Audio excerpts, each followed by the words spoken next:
1 round to go, the Carolina Hurricanes swept their way through to the second round of the Stanley Cup playoffs. Now they're looking for another 4-game sweep, this time in the second round against the Philadelphia Flyers.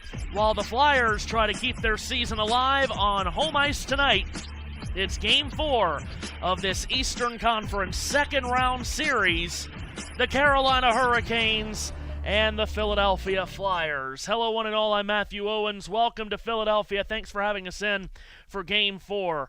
The math is very simple. It's been all Carolina in this second round series.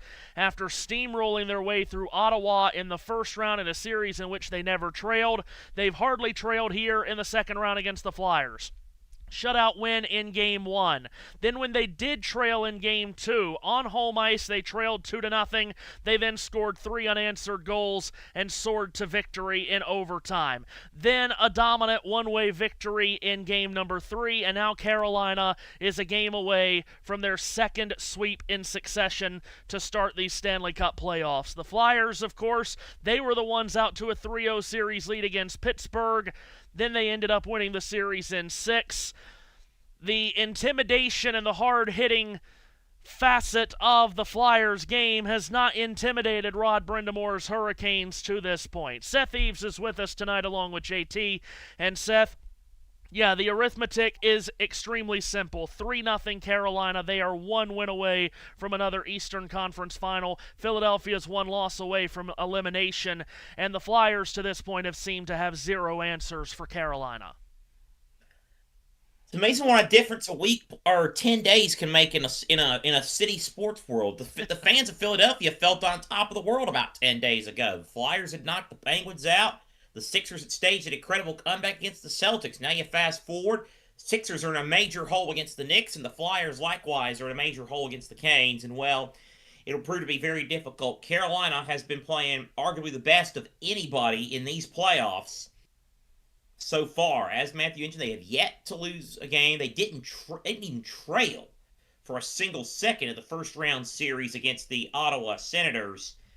It will be Frederick Anderson for Carolina and Dan Vladar in goal for Philadelphia. The Flyers are without Grebenkin and Tippett here, as we are moments away from the start of this one here. And Matthew Owens, I mean, what do you think's what's been the secret sauce for the Canes? Why have they been able to be so good and so dominant in these 7 playoff games? Well, they have played, at least on the offensive end and defensively and forechecking, the way that Carolina has played under Rod Brindamore for the last number of years. What feels like has been different in this postseason is they are getting immaculate goaltending right now from Freddie Anderson. Anderson in the postseason, a goals against of 102, a save percentage of .957. He has been marvelous. No other word to use. He's almost been flawless so far to this point, and this is what everyone has said for so long now with Carolina in the playoffs, making these runs. If they could just get consistent goaltending and timely scoring, this is a team that could soar, and to this point they have. How do the Flyers fix it? I don't know. What was supposed to make the Flyers dangerous in this series, Carolina has shrugged all of that off. The big hitting, the heavy checking, the intimidation factor both from players and fans here in Philadelphia. Rick Tocchet, who coached the first-round series against the Penguins masterfully, he hasn't had any answers. I don't know, honestly, if there is a way back for Philadelphia, but one thing's for sure, their home ice advantage is still great, and this is a team. Now, of course, there are no one on this team that was on that team, but this is a franchise that 16 years ago did complete a reverse sweep from 0-3 down to win a series, so we'll see if they can do it here. The journey of 1,000 miles begins with one step, and the one step has to start not in this game, but rather in the opening face-off. They have to do it shift by shift. Well, we will do it indeed. Gritty is on the scene. There's your first Gritty sighting of the night. Some people love Gritty, some not so much. He is an acquired taste for some, let's just put it that way. The Flyers looking to ignite the orange. We'll keep you up to date with everything else happening in the sports world during intermission breaks and during ad breaks. But for now, it's time to get back to the hockey. It's the Hurricanes and the Flyers. The Canes looking to make it 8 wins from 8 in these playoffs. Your commentator at the Wells Fargo Center in Philadelphia is Matthew Owens. Seth, I'm disappointed. The Xfinity Mobile Arena, it's faster than Xfinity Internet around here. Xfinity Mobile.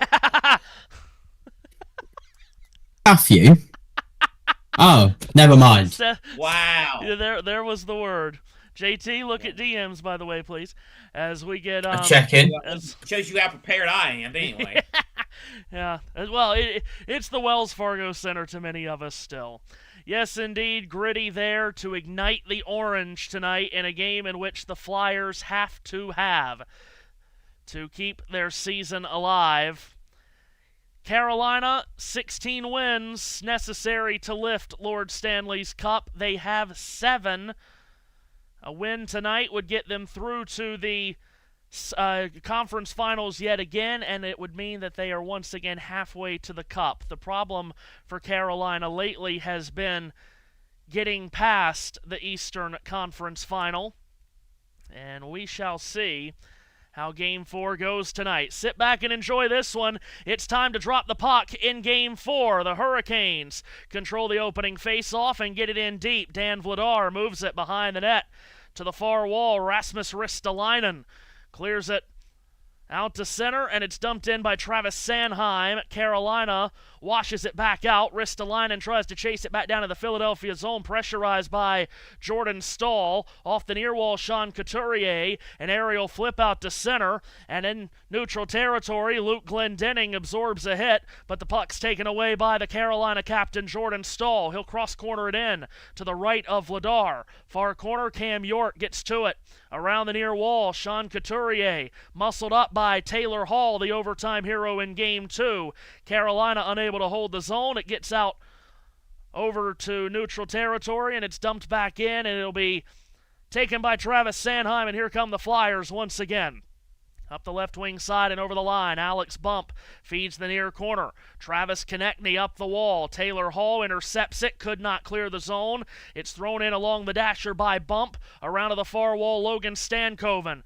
Hot as a firecracker in this postseason. Couldn't get it out, and from the right point, a long wrister snapped into the glove Freddie Anderson, who has been terrific in this series. We talked about the goals against of just an eyelash over one, save percentage of .957. In this series, a save percentage of .959, 71 saves on 74 shots faced. For Dan Vladar, terrific in the first round against Pittsburgh. Play has dipped here in this second round series.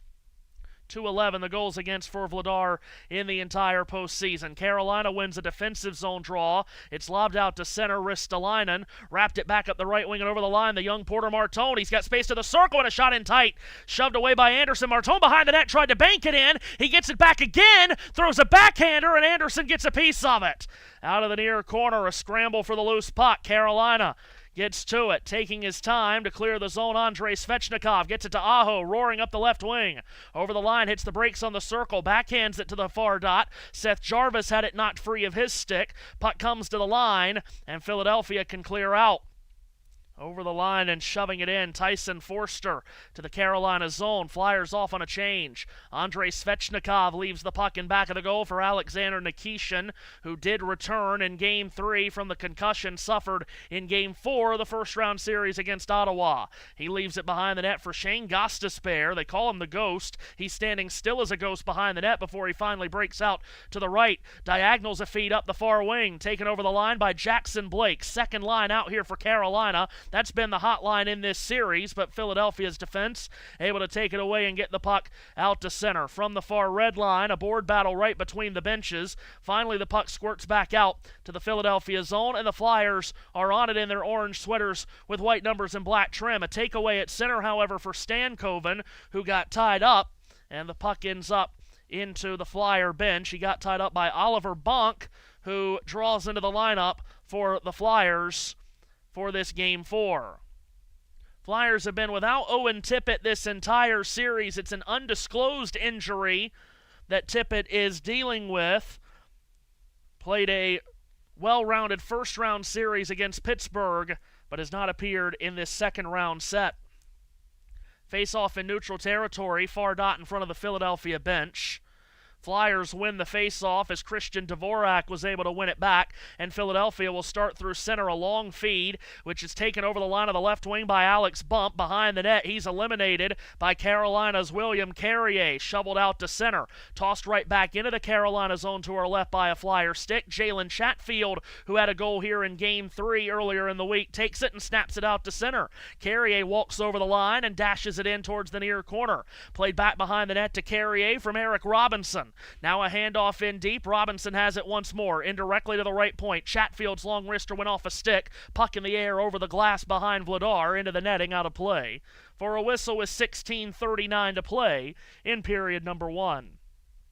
Rick Tocchet out of Scarborough, Ontario, is the 61-year-old head coach of the Flyers. His first year as the Philadelphia bench boss, spent time in Vancouver before. And for Carolina, Rod Brindamore, 8 seasons as the Hurricane head coach. They've won a playoff series in all 8 of those seasons. He was the Jack Adams Award winner in the 2020-21 season. He's from Ottawa, Ontario. 55 years old, but can still beat you to a pulp. What a character. Luke Glendenning and Jordan Stoll on the face-off near circle to the left of Ladar. Carolina won the draw, and the puck sent through the blue paint. Could not get to Nikolai Ehlers, who tossed it back to the left point. Long wrister fought off by Vladar. Rebound free on the half wall. Nikishin on the near side sent it to the corner. Stahl stashed it back around far side. Ehlers was kicking at the puck. Rasmus Ristolainen comes up with it. Far pie slice to the right of Vladar, then turn it over into the slot. Martinuk a shot, and he missed the net on the stick side of Vladar from point-blank range, and Philadelphia is able to scramble it out in front of the Flyer bench. Luke Glendenning gets to it. Diagonal out to center. Sean Couturier turned back by Nikishin. Turned over to Jarvis right down the middle. He's out, man, but puts a shot on goal. Stopped by Vladar, and he's able to locate the rebound at the top of his crease to stop play. And 2 sloppy Philadelphia turnovers give Carolina their first 2 scoring chances of the game. First, Martinuk. I thought he missed the net wide, Martinuk, but Vladar might have gotten his stick to that, and then Jarvis off a turnover took on the Flyers 1-on-3 and still was able to put a shot on net. Vladar with a glove stop. Offensive zone face-off for Carolina. They've got 3 of the game's first 4 shots on goal. Flyers win a defensive zone draw. Jamie Drysdale behind the net. Chips it off the near wall, not out. Now it is. Carolina back on it. Keandre Miller finessed it over the line up the middle. Sebastian Aho had it go off his stick. Jamie Drysdale tracked it down and elevated it out to center. Forster with a swing and a miss on a dump-in attempt. Taken back by Mike Riley for Carolina. He'll backspin it down into the Flyer zone to our right. Jamie Drysdale gets to it. Has to play it because it would not have made it for icing. Drysdale with an outlet to his right. Hurricanes with some high pressure here forces Drysdale back behind the net once again. He's watched carefully by Seth Jarvis. Drysdale trying to make a decision on which way to go. Finally swings it to his left, and the Flyers break out to center. Over the red line, Trevor Zegras has to play it in on his backhand of the Carolina zone. He could only dump it in as the Flyers had to chase. Sean Walker gets to it. He finessed it up the left wing side, turned back by a Philadelphia defensive stick. From the red line, it's bashed in. Jalen Chatfield takes a hit out of the near corner from Travis Konechny. From the far corner boards, Logan Stankoven gets to it, starts the outlet for Carolina. Chatfield from the near red line. An aerial flip cross corner to the right of Vladar. Stankoven and Ristolainen go forward, and they got tangled up. Puck comes to the left point. Slavin winds up a one-timer off the glove hand of Vladar. Puck free off the near half wall. Stankoven wide of the dot on the right circle. A handoff in deep to a pinching in Chatfield. Around the dasher to the left circle for Jackson Blake. Sharp angled shot missed the net wide. Taylor Hall came up with it in the trapezoid. Tries to zigzag his way past Ristolainen. Comes out to the perimeter. Up top, Slavin directed right circle. Chatfield a shot off a stick-off bump, and it's out of play. Well, 14-18 to go in the first period, and a good start for Carolina as they have been able to set the tone here early the way that they always want to, with shots on net and plenty of physical hockey. Of course, the Flyers play a physical brand as well. They have not been able to impose it, though, so far in the series. Just under 6 minutes gone, as you see. Face off to the left of Dan Vladar. Denver Barkey, the Philadelphia rookie, won it, but it came to the line, and Slavin held the zone from the right point. Winds it in deep below the goal line. Carrier took a hit from Bonk. Bonk still grinding away with Carrier in the corner. Now another Flyer and another Hurricane joins the scrum. Robinson dug it out of traffic, but Philadelphia was able to clear. Slavin turned it over right at the Carolina line, but it's brought back across offside by the Flyers, as getting to the puck, but bringing it across offside was Lashenko. And that yields our first stoppage in play just past the 6-minute mark. Matthew DMs. Oh yeah, you are perfect, my friend. We've Awesome. had a go ahead, JT. Oh no, he's just. We got everyone needs to hold their breath. We may have a repeat of last year at Victory Lane in Watkins Glen. We just need to hold our breath for the next 5 minutes and hope nothing bad happens. JT, I had the update and you stole it from under me. Anyway, that was going to be my update. Connor Zilic makes the pass in turn 11. Jesse Love gets in just a little bit too hot, or hit the curb or something. You saw a puff of smoke come out of the car. Love washed up. Zillage passed. Love failed on this day. Well, Zillage already has a problem here. He has apparently blown his right rear tire in the burnout process. Oh no. Yeah, it sounds like Jesse won't love that one. Indeed, he won't. Oh gosh. Wow. A last corner overtake for the win at Watkins Glen. And by the way, apparently the CW broadcast was really good. Oh, that's a shock.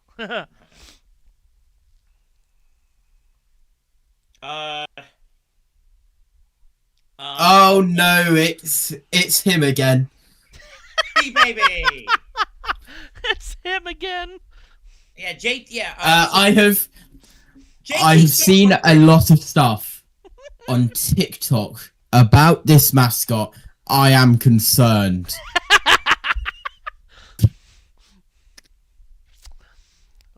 Real quick, before we get back to the game, also Matthew, you'll get a kick out of this. One spot ahead of SVG, I may add. Another top 10 for your boy Parker Retzloff. Wow, He finished he's 7th. spectacular. Play restarts here. Philadelphia controls off a neutral zone faceoff, but a Carolina takeaway over the line of the left wing. Ehlers, he goes down. They play on. It's clipped out to center by Philadelphia's Garnet Hathaway. Carolina recovers. Martinick from the near red line dumps it in deep. Bonk gets to it for Philadelphia, and out come the Flyers. Chip to the line. They could not gain clean entry with Glendening, who sweeps it in. First to it behind the Carolina net is Alexander Nikishin. Now he'll leave it there to be taken by Shane Gostisbehere, 32-year-old from Pembroke Pines, Florida.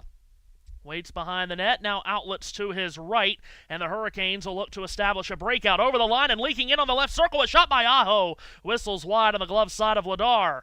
Off the near wall, it swung back around to Aho, who brushed it onto the back. Keandre Miller from the left point, high to low. Jarvis is there to receive it out of the near corner. Turns and tries to play it in deeper towards the goal line, but instead, Denver Barkey was there, didn't take it away. Aho behind the net, a centering feed, could not connect with Jarvis. Comes out off the far wall.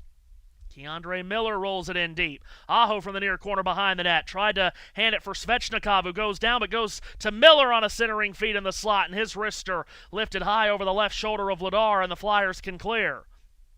Carolina with a reload. Over the line off the near wing, Sean Walker had it knocked away, and it caroms back out to center. Hurricanes will restart. Blake takes a hit right between the penalty box doors from Carl Grunstrom. Philadelphia has the puck. They haven't been able to get into the offensive zone in a while. They do here. Zegras from the right circle, button hooks. Feeds the slot. Forster, a shot. He scores! Tyson Forster! Right down Broadway! Philadelphia gets exactly what they needed. A quick start in Game 4.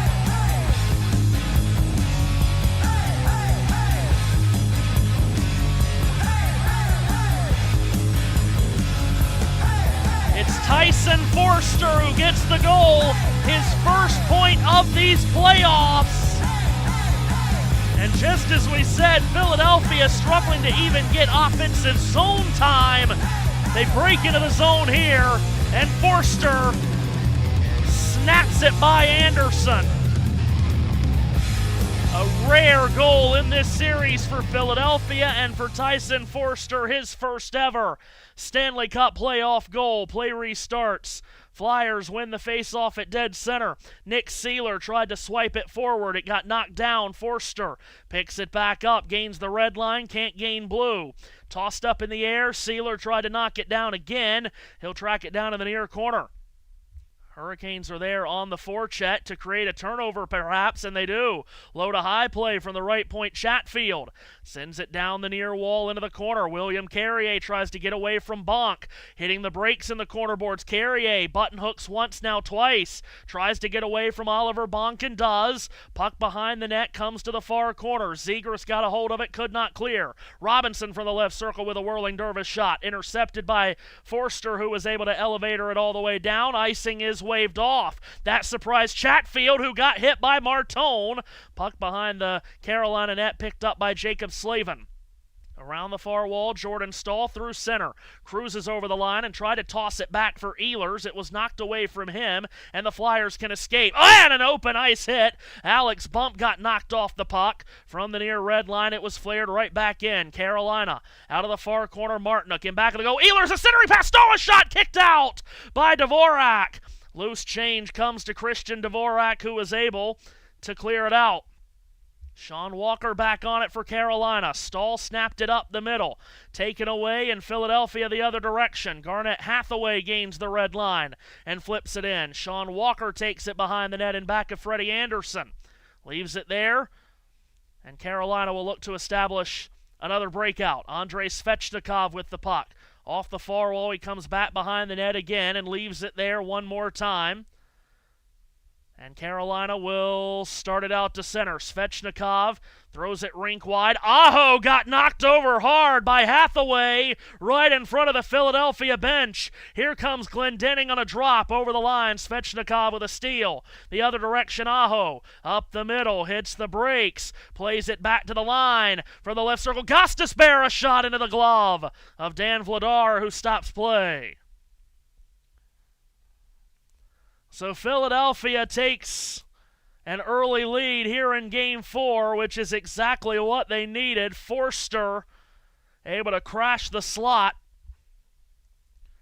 and beats Freddie Anderson glove side. And the Flyers, not only with a rare lead, as we talked about, but a rare goal, Seth. It's just their 4th goal of the series. Yep, indeed. Just the fourth goal of the series, and well, it's got the Philadelphia fans in a frenzy, and they still believe. So I know Matthew is a no, so I'm going to assume that JT is a no on Gritty as well. Just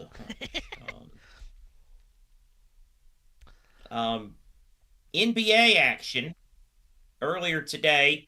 Cleveland did get on the board in their series against Detroit, 116-109. James Harden, he heard everybody saying how much he sucks in big spots. All time, he'll probably does, but he did have a blind squirrel finding a nut moment today with some big shots late. And Donovan Mitchell added 35. Cavs win 116-109 over Detroit in that particular contest. And in Charlotte at the Quail Hollow, it is Andrew Fitzpatrick. I believe. Is that Andrew or is it Aaron? I don't know. It's A. That stupid circle of death won't rotate up, so I can't click on his name. Come on, you. There we go. Alex Fitzpatrick. So I was completely wrong. Still not all the way there on the golf, unfortunately. But I was going to say that. Not many people know about him, though, so you're good. Cameron Young had a great day today. He got 63. He's within 2 of the lead. Sung J.M. also there at 12 under, as is Christopher Reitan, the Norwegian. Wow. It's in Uptown. Connor Zilic has gotten out of his car, and he slid down the windshield. He is safe. That's 12-year-old Zilic, as one person called him yesterday, and then the world of social media just took off with that. Face off to the right of Dan Vladar. Carolina wins the draw. Robinson, a one-timer, whistles wide. Puck to the near wall. Chatfield punched it back in deep. In back of the goal. Coming out to the near corner and turning with it is Mark Jankowski. Put it back behind the net for Carrier, who protects the puck from Sealer. Hands it off Jankowski. Towards the front, looking for a tip. Directed just wide. Puck comes to the right circle. Carrier in deep again. Jankowski moves it in towards the front, and in the blue paint searching for it was Vladar, and he finds it before Jankowski could, and Vladar stops play.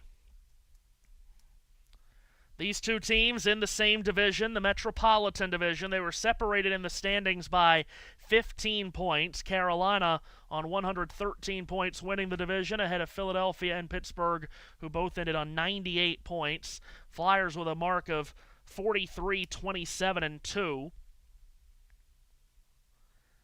Every game between Philadelphia and Carolina in the regular season went beyond regulation. Hurricanes win an offensive zone draw from the left circle. Holding and shooting, Gostisbehere had it rubbed out, and it deflects back out to center. Nikishin Motors it back over the line of the left wing. Flared in deep towards Jordan Martinook. Travis Sanheim first to it out of the corner. Couturier attempted to clear, couldn't. Gets it back on the half wall, and this time is able to sand wedge it out. Nikishin will run it back down in the Carolina zone. Behind the net, pressured by Garnet Hathaway. Nikishin sprawls it forward, intercepted. Lugged and dumped back in by Philadelphia. Playing from ahead, just as they did in Game 2. They were up 2-0 quickly in that game. Carolina turns it over right at the line. Zegras, top of the left circle. It's moved to the slot. Martone was the target, and Seth Jarvis was able to get to the puck first. As I mentioned, and a delayed penalty coming up here against Philadelphia, and Carolina will bring an extra attacker on in place of Freddie Anderson, but they've thrown the puck down the ice, and it'll be touched up by Vladar, and play will stop. And the game's first power play will belong to Carolina. So a Hurricane power play coming here. It's the 19-year-old rookie Martone.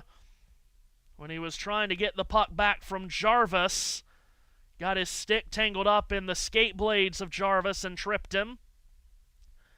And a Hurricane power play will go to work. Now, their power play here in the postseason is just under 15%, 5 of 34. We know Philadelphia in the regular season special teams was a nightmare, both the power play and the penalty kill. And Carolina on the man advantage. Offensive zone draw to the right of Vladar out of the far circle. Jordan Stahl against Luke Glendening. Now Stahl kicked out. Aho will take the draw against Glendening. Aho won it to the wall. Stahl helped it onto the back. Left point is Gostisbehere. High to low play into the near corner. Svechnikov run into from behind by Couturier. Loosens up the puck and Philadelphia can clear. Puck all the way down to the right of Anderson, who will leave it behind the net. Shane Gostisbehere gets to it. Gostisbehere waits and now begins to skate forward at his own blue line. He'll turn and drop it. Seth Jarvis hands it off. Cruising through center, Aho. Return for Jarvis over the line of the right wing. Wedge back to the line. Gostisbehere fed it D to D. From the left circle, Nikolai Ehlers. Straight away is Gostisbehere. Holds and looks. Gostisbehere scans his options. Feeds the left circle. Puck bobble to the goal line. Ehlers got it to Aho. Now it's Ehlers once again. Makes a move. Shoots one. Just wide on the stick side. Puck free to the near corner. Aho helped it around the dasher. Ehlers waiting for it wide of the dot of the left circle. Low to high for Gostisbehere straight away. Fed the right circle. Svechnikov a drive. And that missed the net wide. May have taken a deflection. Ehlers from the left circle into the slot. A shot. Stopped before it got to Vladar. Rebound free. A stick breaks. And the shrapnel lies in the left circle. Past the midway point of the penalty time. Nikolai Ehlers, who had a great Game 3, feeds it straight away. Gostisbehere, return for Ehlers. Stab to the right circle. Aho to the front, tip just wide by Jarvis. Jarvis behind the net, rolled it up the far wall. Now it's rink wide towards Aho, but it went off his stick, and the Flyers can clear. And that'll get the crowd going. 3/4 of the way through the Carolina power play. Second unit will come on for Rod Brindamore here. Last call for alcohol on this Carolina man advantage. Hall lost the puck. Tried to one-hand it to Jankowski. Couldn't get it there clean. Played in deep. Anderson couldn't stop it. It's loose to his right in the near corner. Former New York Ranger Keandre Miller gets to it. Diagonals out to center. Carolina nearly turned it over at the line. Stankoven couldn't control. Philadelphia clears. Forster takes it away. Penalty time is up. Forster headmans it in deep towards the near corner. Sharp-angled shot slapped off target and out of the rink by Dvorak with 6:23 to go. Now the Flyers really have some momentum as they've got the early goal and they've got a penalty kill here that was huge. Carolina held the zone for basically the first 90 seconds of that man advantage. Could not force it in past Vladar. Faceoff will, it'll come in the Carolina zone to the right of Anderson. Controlled by the Hurricanes in the defensive zone. Walker elevators it out. Bonk gets back to it. Hit it off the far wall, and it's turned over. Here come the Flyers in again, and a shot by Konechny in tied off the shoulder of Anderson. Hurricanes scramble it out. Stahl from the far red line. He'll rifle it in. Stop behind the net by Vladar. Draws a crowd behind the cage. Played it up the near wall for Bump. Bump tried to get around Stahl. Lost it. Konechny regained it. Here come the Flyers. Diagonally through center. Konechny hands it off. Bump over the line of the left wing. A toe drag to the slot. Tried to hand it off to the right circle. It was behind Barkey, who recovers in the corner and tries to get his way around Jordan Martinook. Denver Barkey at the right point. Leaves it for Sanheim. Makes a move down the wall to the circle. Throws it through the blue paint and out. Anderson got clipped. He's down. There's two players behind him in the goal mouth, and a penalty is upcoming. Denver Barkey is lying in the goal mouth behind Anderson. So too was a Hurricane. It might have been Martinook. Wild scramble here. And we've got a stoppage in play with about 5.5 to go in the first, and we'll sort out all of the craziness there that happened right in the Carolina net front.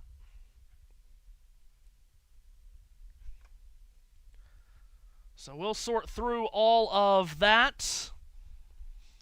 And while we do that, hand you back off to Seth Eaves.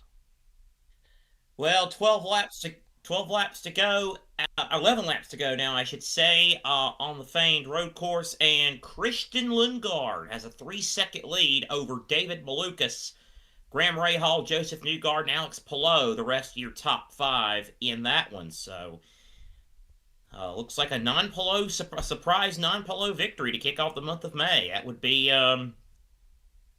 something, that is for sure. But again, still 11 laps to go. We were talking off air about it. Who knows? Maybe the rest of the competition spontaneously combusts and gets it to Palou still. Who the heck knows? Well, I'm not sure where the strategy is and if Lundgaard is truly in the lead of this race, but if he is and he were to win it, then that's a well-deserved win because he's been close on this Indy road course many times. So that'd be a big win for Lundgaard. So, one of my boys is fourth. Where's my secondary guy? He's out, Rasmussen. Yeah, I fell in love with him after Phoenix. That was Rasmussen who was making the moves at Phoenix, right? Oh yeah. Mm-hmm. Yeah. So yeah, and well, he's 24th. That stinks. Elsewhere in the 5th inning in Lexington, Texas leads Alabama 5-1 in the SEC softball championship. And I hope it opens up to where I can do updates like this during the college football season because, God almighty, that was so good. We did that on the old platform a couple of years ago, and I'm getting that itch again now that I'm doing actual updates. And we're still having fun. I'm actually doing serious studio work. It is just absolutely phenomenal. So it's, again, Lundgaard leads at Indy. Texas leads in Lexington. Matthew leads the commentators in Philadelphia. Back to you in the tower. And a Flyer power play is upcoming here. Jordan Martinook was the one sent to the sin bin for interference. That's what sent Barkey into the net. So now Philadelphia with a power play chance of their own. They had the worst power play in the NHL in the regular season. It has not gotten a lot better here in the postseason. From the near circle, Flyers able to win the draw towards the near wall. Konechny lost it. Jankowski claimed it, and Carolina can clear 180 feet from our left to our right. In the playoffs, Philadelphia's power play just 3 for 33, 9%. Jamie Drysdale at his own blue turns and drops for Zegras, who feeds it off the right for Konechny, who drifts to his left. Over the line, he got slowed down by Jalen Chatfield, and a crowd is drawn in the near corner to the right of Freddie Anderson. 2 Flyers and 2 Hurricanes. Now a third Flyer joins this board battle as time just ticks away with the puck not moving in the corner boards here. Finally, it gets dug out by Forster, who tried to help it onto the point, and he does. From the right circle, it's moved down low, in tight, a shot stopped! Might have gone off the goalpost! Jacob Slavin gets to the loose change and whacks it up the far wall and out. All the way down to Vladar in the far corner out of his crease. Leaves it there for Jamie Drysdale. Drysdale starts forward, drops it off. Trevor Zegras hands it on to Porter Martone through center right up the middle over red over blue. Feeds the left circle, broken up by Jarvis. Picked up short-handed by Aho. They scored a short-handed goal in Game 3. Aho feeds the left circle. Long wrister blocked before it got to Vladar. Flyers the other direction. Martone at center nearly had it taken away. He's able to regain over red over blue on the left wing. A drop for Dvorak. Tried to stash it to the slot. Broken up by a Carolina stick, and it's cleared away again, but this might have gone out of play, and it has, to Vladar's left. 28 seconds left on this Philadelphia power play. Did that hit a post in deep? Oh, yeah, it did. As Zegras tried to stuff it to the front for Konechny. Zegras hit it off the outside of the post to the right of Anderson. So 28 seconds left on the Flyer power play. Second unit out for Rick Tocchet. Dvorak will take this faceoff, although Martone is still on the ice. Carolina wins the draw. Chatfield got it to the line, not out. Held in from the high slot. Martone directs it. Gets it back in the corner. Sharp angle shot stopped. Rebound behind the net. And it could not be directed goalward by Dvorak, and Carolina could clear. A dozen to go on the Philadelphia power play. Last call here, and it'll have to be quick. As skating forward is Bump at the red line. A drop for York. Left wing over red. He'll just shoot in. Penalty time will come to an end, and Martinook is freed. From behind the net, Jalen Chatfield for Carolina. Up the near wall, not out. Now it is from William Carrier. Massaged it off the far wall. Now it's Robinson carrying over the line offside. Shots on goal are 7-4. Carolina where it counts. A 1-0 lead for Philadelphia.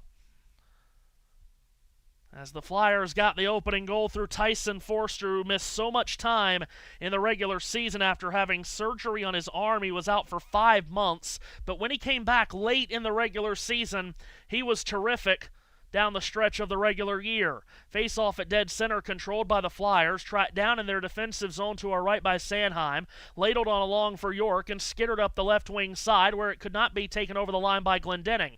Punched into the near corner, and Glendening might get to it. He did, but then had it knocked off his stick by Stankoven. From the far corner to the left of Anderson, 2 Flyers and 2 Hurricanes go for it. Nikisha knocked over Couturier. Flyer fans didn't like that. Puck in front of the Carolina bench, and it's knocked down the far wall into the corner.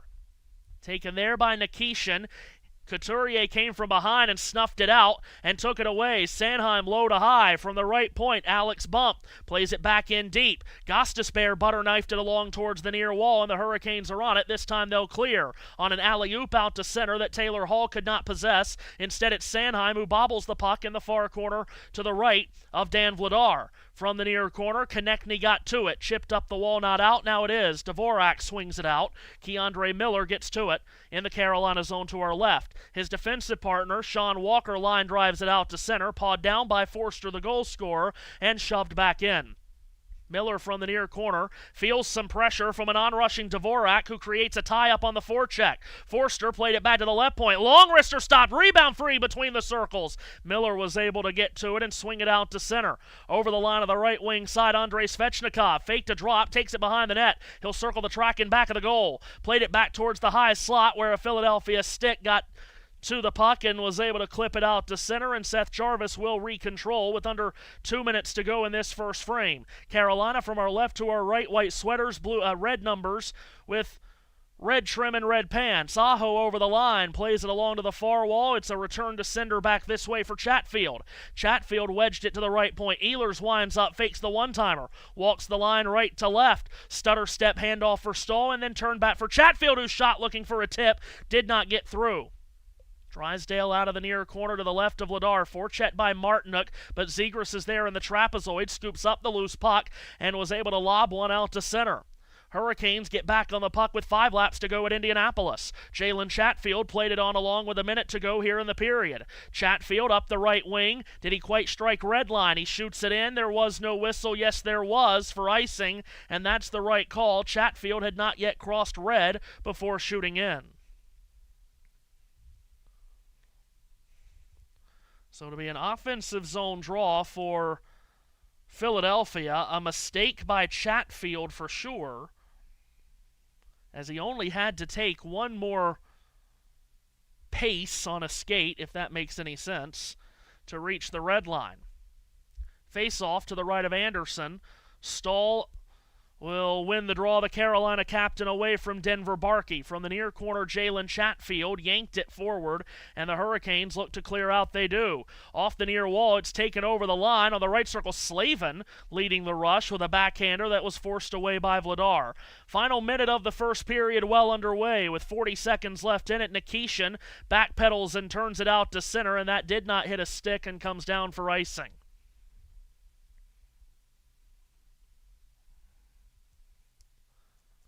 Final moments of the Sunsio Grand Prix at Indianapolis on a separate stream on this channel on the Ultimate Sports Media Network. So if you're looking for the final 4 laps there, tune over onto that stream. Josh Birch and JT on the call. JT's on 2 different calls. He's calling both events. Face off to the right. I am calling both events, Matthew. Of Anderson, controlled by Carolina. Carrier out of the far corner.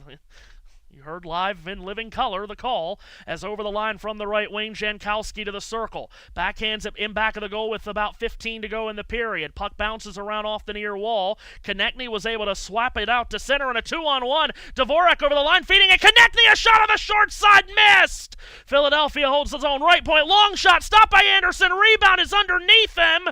And Anderson got tangled up in the blue paint, goes down with Konechny, and they've blown a whistle with 1.6 on the clock.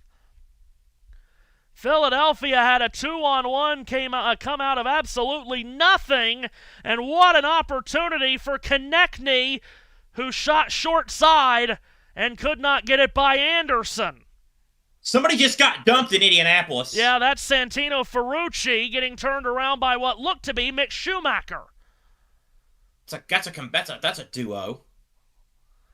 And then Anderson tangled up with Konechny in the goal mouth. And we'll have a face-off with 1 6/10 seconds left in the period. Ferrucci won't like that. Now they've reset the clock to 2 full seconds. Offensive zone draw for Philadelphia, who had a golden opportunity to go up by 2. Simpson defending very defensively on Armstrong down Holman Boulevard, and Armstrong makes the pass off the aggressive defend from Simpson. Aho and Couturier will take the face-off. Now they put more time on the clock, 2.8. All of that resetting of the clock will not matter, however, because Carolina's won the draw, and they end the period there with Svechnikov after the horn, going after Martone. There's the horn. Thank you, JT. First period in the books. He's calling races and sounding horns. The Flyers 1-0 ahead of the Hurricanes at the end of the first period in Game 4 in this Stanley Cup playoff second round series. If you're just tuning in, wondering what the hell you're listening and watching to, this is normal proceedings here. It's about to get a lot worse. Very well could. I don't know if I should be scared or if I should be excited. I am going to, this is for purposes of the TikTok, out of the final corner, Christian Lundgaard receives the white flag, and we're on to the final lap at Indianapolis. His lead stretched out to over 4 seconds on David Malukas, as Lundgaard perfectly hits the apex of turn 1. Now the switch back for turns 2 and 3. He's come so close on so many occasions to winning here at the Indianapolis road course, but his bright papaya orange McLaren filters out of the chicane for the final time and heads down Holman Boulevard all by himself, with Malukas 4.5 seconds back in second. Graham Rahal further back in third, but looking towards a terrific podium for Rahal. But it's Christian Lundgaard at the front of this field, beginning the month of May at Indianapolis as well as you possibly can. Success in this race has never crossed over to the 500 as far as the 2 tracks are concerned, but there is something to be said about momentum for a race driver and a race team. And Christian Lundgaard clears the final corner. Twin checkered flags are out at the historic Yard of Bricks, and Christian Lundgaard wins the Indy Grand Prix. And now we'll head to Seth for an update.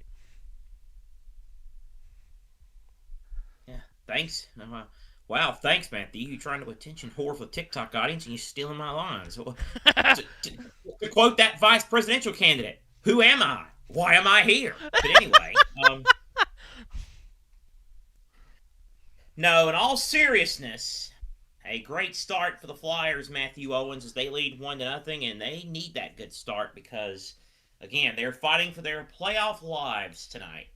They are, and you know, so much about Stanley Cup playoff hockey is about getting momentum And especially against a team like Carolina, the only way you get momentum is if you just take it, if you force it. Good God. They get they get the opening goal, then they kill off a penalty. They've also created other chances that have gotten the crowd going. They've had to create their own momentum here, and they have tonight. Tell you what, if you're selling tables in the city of Buffalo, you got to be making a fortune. Oh God, are you kidding me? That's the reaction, in case you're wondering. But yes, so indeed they're doing their creating their chances. They lead it 1-0. Later tonight, of course, we'll look ahead to tomorrow and more chicanery in the second intermission. But one other game tonight, and it's another team with a commanding lead. Colorado, heavy favorites to beat Minnesota. They're up 2-0 in the series. Heading to Minneapolis tonight to try and take a 3-0 series lead. And, you know, with all due respect to Minnesota, Vegas, and Anaheim, it feels like it's Colorado with the three dwarves in the West. It does feel that way, yes. Colorado. That was so funny, but okay. Colorado also has not lost in this postseason. They just, golly day, they are the Michigan basketball team of hockey in 2026. They will come at you in absolute waves, snipers everywhere, on the blue line too. Yeah, they are just so well put together, and Colorado is still the favorite to win this Stanley Cup. There's no doubt. That is the question. Now, other events happening in the sports world today in the NBA. We'll get Matthew's thoughts on other sports perhaps tonight in this intermission, because you know what? We don't make rules. We are the Ultimate Sports Network. That's right. So if anyone's complaining, Mr. or Mrs., you come back and make sure you realize Rules? What are they? That's right. Sure Ultimate Sports. It means Ultimate Sports. That's exactly right. I was doing a Steve Wilkos impression of when he talked to a bad guy when he said, "You keep making threats, mister. You come back, mister. Here's your chance, buddy boy." He said it like that. It was so funny. That's what I was aiming at right there. So Can I be that guy real quick? You make sure you understand how we work, mister. But anyway, Cavaliers won 116-109. James Harden surprisingly coming up clutch. Donovan Mitchell had a big game as well. Busy Major League Baseball Saturday. 3 games in the books. Toronto just killed Anaheim 14-1. Brandon Valenzuela hit a 3-run home run. Ernie Clement had 5 hits as the Blue Jays won 14-1. You got 5 hits, Ernie. That's not Earnhardt. That's Ernie who got 5 hits in a solo home. The A's beat the Orioles 6-2 in Baltimore. The A's are leading the AL West. What kind of sorcery is this? And also, Cincinnati beat Houston 3-1, snapping an 8-game skid. Chase Burns, 6 innings of 1-run ball for the Reds in that one. Games in progress. Miami leads Washington 8-5 in the 9th. And in the second, Colorado leads Philadelphia 1-0. Minnesota-Cleveland delayed, my guess because of weather. The Cubs are in Texas to face the Rangers. That's coming up in about 5 minutes. A few 7-10 games tonight. Yankees in Milwaukee to face the Brewers. Tigers and Royals from KC. White Sox welcoming the Mariners to Chicago. At 7:15, you got the Mets, Diamondbacks. You got St. Louis at San Diego. And then 2 late games tonight, shortly after 9 o'clock. Pittsburgh at San Francisco. The Giants making real good decisions. They traded Patrick Bailey to the Guardians today. And the Braves and the Dodgers will play at 9:10 tonight at Chavez Ravine. In the Premier League today, Manchester City beat Brentford 3-0. Puts the pressure on Arsenal somewhat, you would say, for the Premier League title race. Brighton beat Wolves 3-0. Bournemouth. Seagulls. I knew that was coming. 1-0. Bournemouth might make the Champions League next year, which is a sentence I never thought I'd be uttering. Liverpool are maybe the worst defending champions ever. How crap are they? They couldn't even beat the corpse of Chelsea Football Club at Anfield today. They drew 1-1. Are they the Brad Keselowski 2013 of the Premier League? I think so. I mean, when you consider the fact that they played our pathetic club and they can only get 1 point out of a possible 6. Well, That is quite fitting, being that they will be on one of Brad Keselowski's cars this summer. That's where you're going with that. Speaking of clubs that some people root for that just haven't been good in forever, Manchester United drew 0-0 with Sunderland today. No! No! He's got to go the entire off-season! No! He's got to go the entire off-season with the hair! Why? Oh, that's right! Yeah, haircut, man. Like, what the hell are you talking about? Oh, no! Oh, the agony. Oh, the agony. Oh, the misery. As we mentioned in the WNBA during our WNBA broadcast today, Middlesbrough and Southampton 0-0. Words never spoken before. As heard earlier on the WNBA, or that a championship playoff semifinal ended 0-0. You could say, or the fact that we've made that transition to begin with, right? It's quite a staggering one as well. But yes, both championship playoff semifinals are off to 0-0 starts. That's not the case in League One. Stockport scored a stupid smash and grab in stoppage time to beat Stevenage 1-0. Bolton beat Bradford 1-0 in their semifinal, and I'm presuming tomorrow will be the League Two, with Salford against Grimsby and Chesterfield against Notts County. Earlier today, in the 6th tier, I know JT, he keeps up with the 6th tier, or one particular club in it earlier today. They had the National League South and the National League North playoff finals to get promoted to the 5th tier. Hornchurch won the Southern final, beating Torquay, while Kidderminster beat South Shields. Yes, South Shields, located in the northeast of England. Just like Southport, located in the northwest of England. Yeah. Well, you're going to have to carry out. I thought it was just American sports that struggle with geography. Carry out the Warriors on their south of Shields. You are so GD stupid. But anyway. And by the way, I would like to make an amendment to an earlier comment you made. Oh, God. I am indeed a TikTok whore, but I am the hottest TikTok whore out there. Okay, shut up. Somebody close his mic in honor of the goat's... What the hell? Hold on. No, JT. Do not go back to this. I was talking on JVM, and I unmute Discord again on the USN side to that.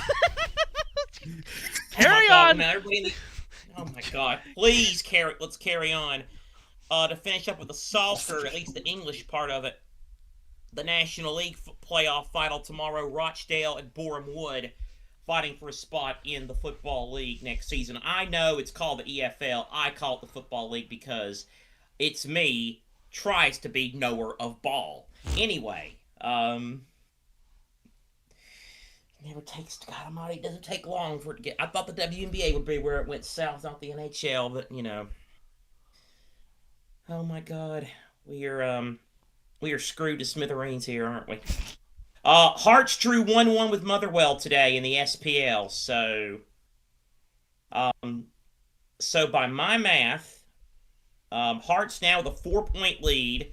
Celtic and Rangers both have games to play tomorrow in the Old Firm game, so I think you would prefer, if you're Hearts, you are rooting big time for a Rangers win, because that would really keep it up and would keep their lead at bay with 3 matches to go. But if Celtic keep the pressure on, there is a chance. Oh my God, JB is here. We're screwed. Oh JB, God, go away, please. God almighty. What is happening? Jesus. None of your business. I'm moving on to Hearts. You don't want to know. That could be a final day title decider, because Hearts and Celtic, because see, you know, we're so pure in all these sports. Let's not forget, Matthew, the Scottish Premier League has a thing where it's a 12-team league, so the top 6 teams get grouped into play each other in the final 3 match weeks of the season, or final few match weeks of the season, and the bottom 6 play each other, which means Hearts and Celtic could play on the final day of the season. That's That's artificial excitement. Well, Yeah, you that's mentioned those two first leg playoff games finishing 0-0. I can't stand for this soccer package. That's a stupid package. They should not be wasting time and saving energy for the second leg. Get rid of the legs. I don't want fuel and goal scoring in the EFL playoffs. Stupid soccer package. It was better in my day in '99. I was expecting about 250 people to this broadcast now. Well, why don't you just sign off, JB? I am up at 7:45 to start covering tomorrow's mayhem. We've been on here about 14 hours today. You know, I got 3 words for you. Go to bed. Anyway, but I've got a few more bits to set up. Have fun, sure JB. This has gone Alex off Fitzpatrick, the rails. 1-shot lead over Christopher Wrightan. Fitzpatrick still has to play, is on the last hole. Wrightan, Young, and Højgaard have finished. Some JM has fallen off after leading heading into to the day. We got a punch to the face. What's happening there? It's called ice hockey. Yeah. As heard earlier today on USM, Dallas held off Indiana 107-104 as the opening weekend of the WNBA season continued. Arike Gumball had 22 points. Paige Beckers had 20. Caitlin Clark with not a particularly great day in the sense that she had 20 points, but missed a big shot late. So she had a 7 assists, 5 rebounds, and 5 turnovers as well. Speaking of a shocker, well, talk about spoiling a ring ceremony. There's party crashers like JB's doing, and then there's this. Hi. Phoenix beats Las Vegas by 33 on banner day for the Aces. Mercury win 99-66. Alyssa Thomas with 20 points. Asia Wilson did have 19 in defeat for the Aces. Atlanta and Minnesota, the next game to tip off. That comes up at 8 o'clock. And then at 9 o'clock, Chicago and Portland in Portland's first game ever. Sevilla saved themselves potentially from relegation in La Liga. They beat Espanyol 2-1 today. Elche and Deportivo Alaves drew 1-1. Atletico lost 1-0 to Celta Vigo, capping off a hellish week for Diego Simeone's team. Real Sociedad and Real Betis tied 2-2. I love Diego, but he should be tried for war crimes for letting Arsenal into the Champions League final to begin with. Sevilla move up to... So it tells you how tightly the relegation package is. They were 17th, Sevilla. Now they're up to 12th. Still just 3 points above the drop zone, though, even with that win. So that's going to be spicy in the Bundesliga. Wolfsburg and Werder Bremen both still in big relegation trouble. They both lost today. Bayern, the champions, a 1-0 winner at Wolfsburg. And Hoffenheim beat Werder Bremen by a 0-0. Cologne and Werder Bremen are now tied on 32 points. Wolfsburg and St. Pauli are level. That's the other team I'm concerned. One of those two will go to the relegation playoff. The other will be straight relegated. St. Pauli lost 2-1 at Leipzig. And if you thought Inter were going to ease off the accelerator after winning Serie A, you were wrong. They beat Lazio 3-0 in a game that saw Lazio reduced to 10 men. And Juventus won 1-0 at Lecce. Dusan Vlahovic scored in the opening minute of the match, and that was all the scoring, the showing for the state on this particular day. And that covers everything. So if JB wants to filibuster us for 10 more minutes, he can go ahead. I think I'm done now. Yeah, that's the most I've ever heard you speak. Like, no joke. That's literally that's the longest. Well, what a day we've had.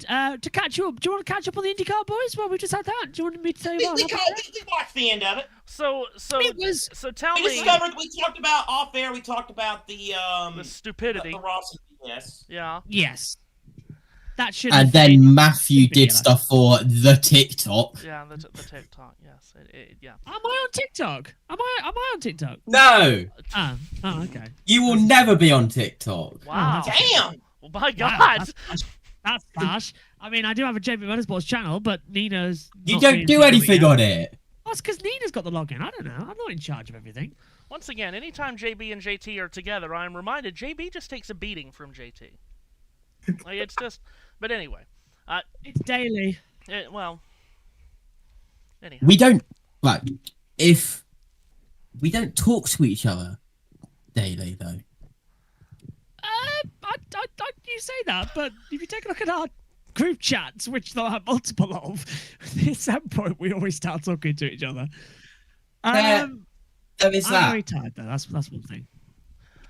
Go to bed then. Why are you here? Oh, God. Because Megan has got to Oh cover... God, JT telling somebody to go to bed's rich, Yeah. but anyway. That is rich, actually. Right. Megan has to cover Moto 2 tomorrow. And I have Oh, to what a leave shame. the We have laptop run out of OBS. time. Oh, what So a that's shame. what I'm doing. My God. Moto 2. I like the way you said that. Moto 2. He's like Chris Farmer, Moto 2. Okay, the second period's about to start. This has been, of all the intermissions... Moto, yeah, that's why I was talking so much, because I'm doing studio, JB, and it's an intermission report. Yes. So that's why I was talking. So I was I giving see. updates on the sports world. Yeah. I just That, wish someone gave is that me the a rest of little Wall's ritual. motorcycles? Moto 2? No, God. Does that mean we're doing shenanigans in intermission too? Well, what do you call the intermission one? The break. USN shenanigans. This is Well, JT Oh, shenanigans. that's true. All right. JB. Because we do have part 8 of horrendous crashes. JB, thank you for taking the IndyCar today. You are a lifesaver as always, and we are ready for the second period to start. Get some sleep. How shocked were you, JB, when Matthew offered it to you? That he said he was going to do it. That's another question. I was kind of expecting... Well, I was already doing it, but I was kind of expecting him to, because I thought he would be on O'Reilly. So I was quite shocked to find out he ditched me to watch men throw things around on some ice. I mean, if I want... someone's just scored a tiny little black rubber thing. At least there's some rubber in this. Oh. As someone who loves both sports, JB, you and a lot of people in England watch a soccer ball get kicked around. So I don't... There will be hockey fans that will tell you you have no leg to stand on that argument. Well, actually, I do have a leg to stand on because hockey is actually in my blood. My father was a hockey goalkeeper for many a year. Oh my God! All right, okay. All right, I'm throwing it to Matthew to start the second intermission. If y'all want to talk amongst yourselves. Matthew, save us, please. I'll try. Here's a one-timer from the slot. Whistles wide as the second period has started. And... JB, have you kissed your ostrich today? That's what I want to know. God, thank you. What? Flyers break out to center, and the puck at dead center. Stankoven had it stolen by Bump, and the puck ends up out of play, which could be the worst thing that's ever happened to us, that the puck's out of play. Indeed, the second period has started. It's 1-0 Philadelphia. This is one of the craziest things I've ever been a part of in my life. And around a year ago, I made a Donald Trump joke during a Dover rain delay. Face-off in neutral territory, controlled by Philadelphia, walked at the red line by York, and chopped in to the near corner to the left of Anderson. Hurricanes get to it, attempt to clear up the near wall, and it is out to the near red line. Between the penalty box doors, Konechny swirled it back over the line, brought up by Zegras on the right wing, hits the break, sauced it onto the right circle, and taken to the near corner boards. Cam York gets run into by Slavin. Aho in back of the goal scoops it up, and he'll accelerate out to center. Far red line and pushed over blue for Svechnikov. A drop for Jarvis was intercepted by Martone, but Jarvis got it back, rolled it on edge to Gostisbehere, left circle his shot, into the glove of Ladar, who puts it away for a whistle. What's a whistle? Matthew, how far... Oh my God. How far... Right now, JT. How far back do you need... Okay. How do you not know what a whistle is?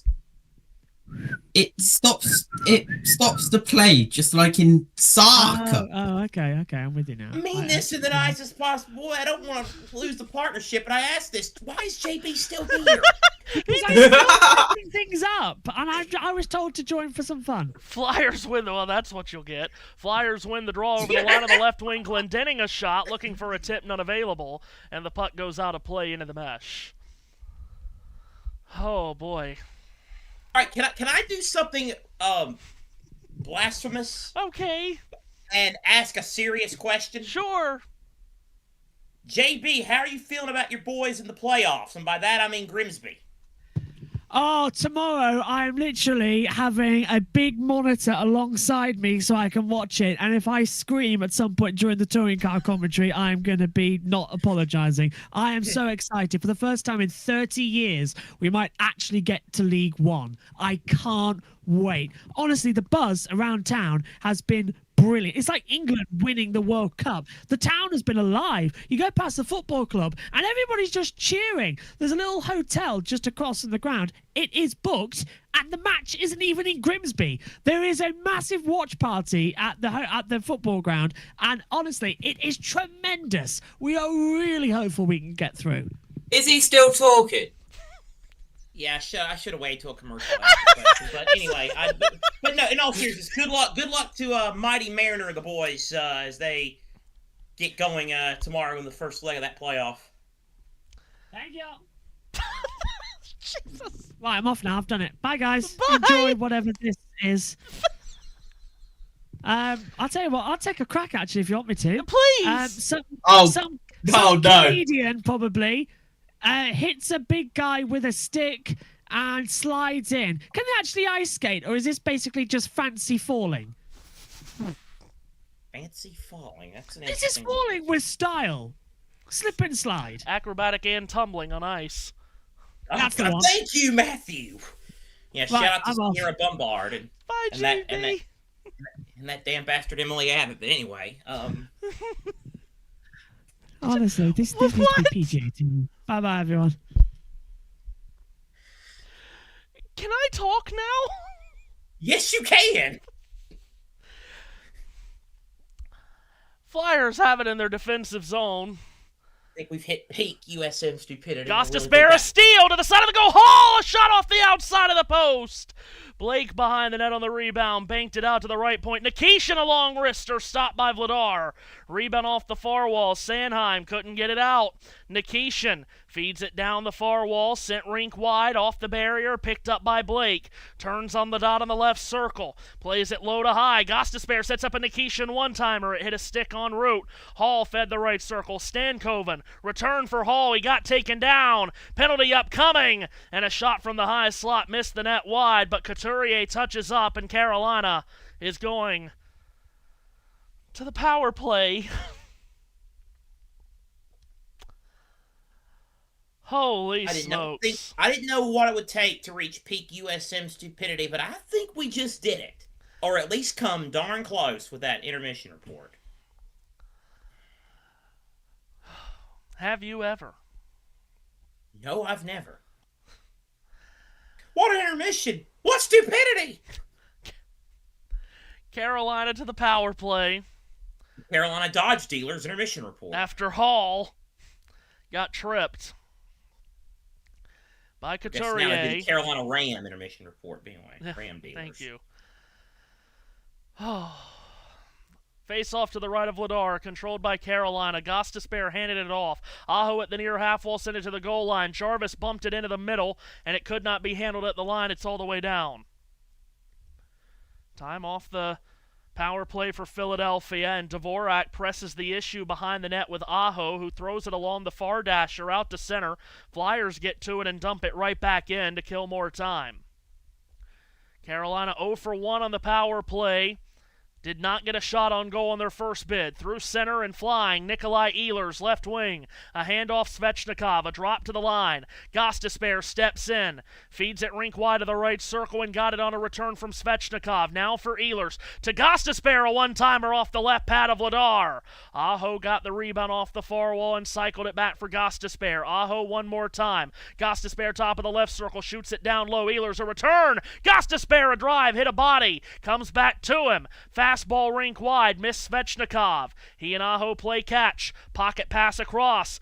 Gostisbehere again at the quarterback spot. Ehlers turns it to the right circle off a deflection. It's controlled by Svechnikov. Then Gostisbehere high slot. Ehlers one touch. Svechnikov a drive. Missed the net on the short side. Aho out of the corner. Svechnikov rolled to the line. Gostisbehere held the zone. Only just. Bounced along into the far corner.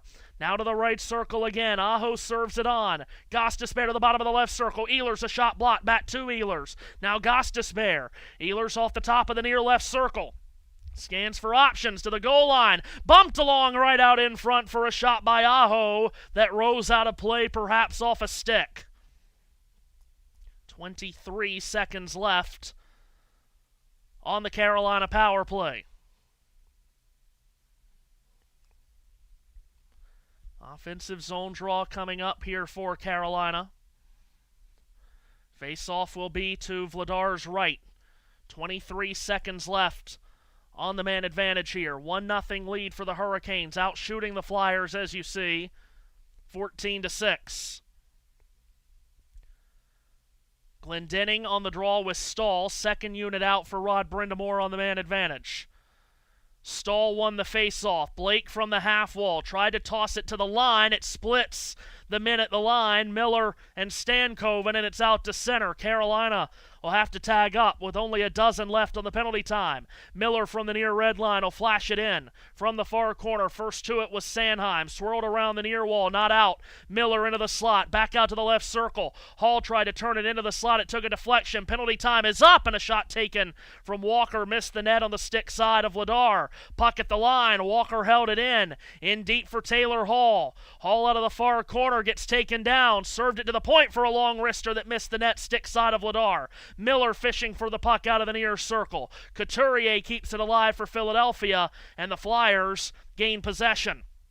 Ristolainen off the end wall for Sanheim, and now Ristolainen, right wing over red over blue. Serves it into the Carolina zone along the dasher. Off the far wall, Trevor Zegras. Run into by Sean Walker, who was able to knife the puck out of the zone. Bonk gets back to it for Philadelphia and was able to press it back into the Flyer zone, and they'll restart. From the near red line, Zegras poked it in. Walker behind the net, pressurized by Martone, gets it out.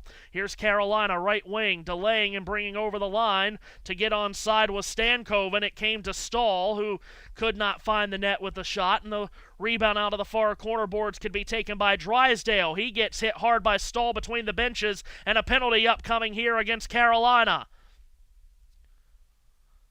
Stahl with the hit right between the benches. Got tangled up with Drysdale. Wonder if they got caught skate to skate. They did. It's a tripping call on Stahl. And after Philadelphia was able to kill off a penalty, now they'll go to the power play themselves. 12:38 to go in the second period of an all-time stream. Have we recovered yet, guys? I'm crying. I'm on the road to recovery. I might have to go to AA. And Matthew Owens comes across the line to take the white flag in his road to recovery. JT, don't start. Don't start. I might be throwing up a white flag here in a minute.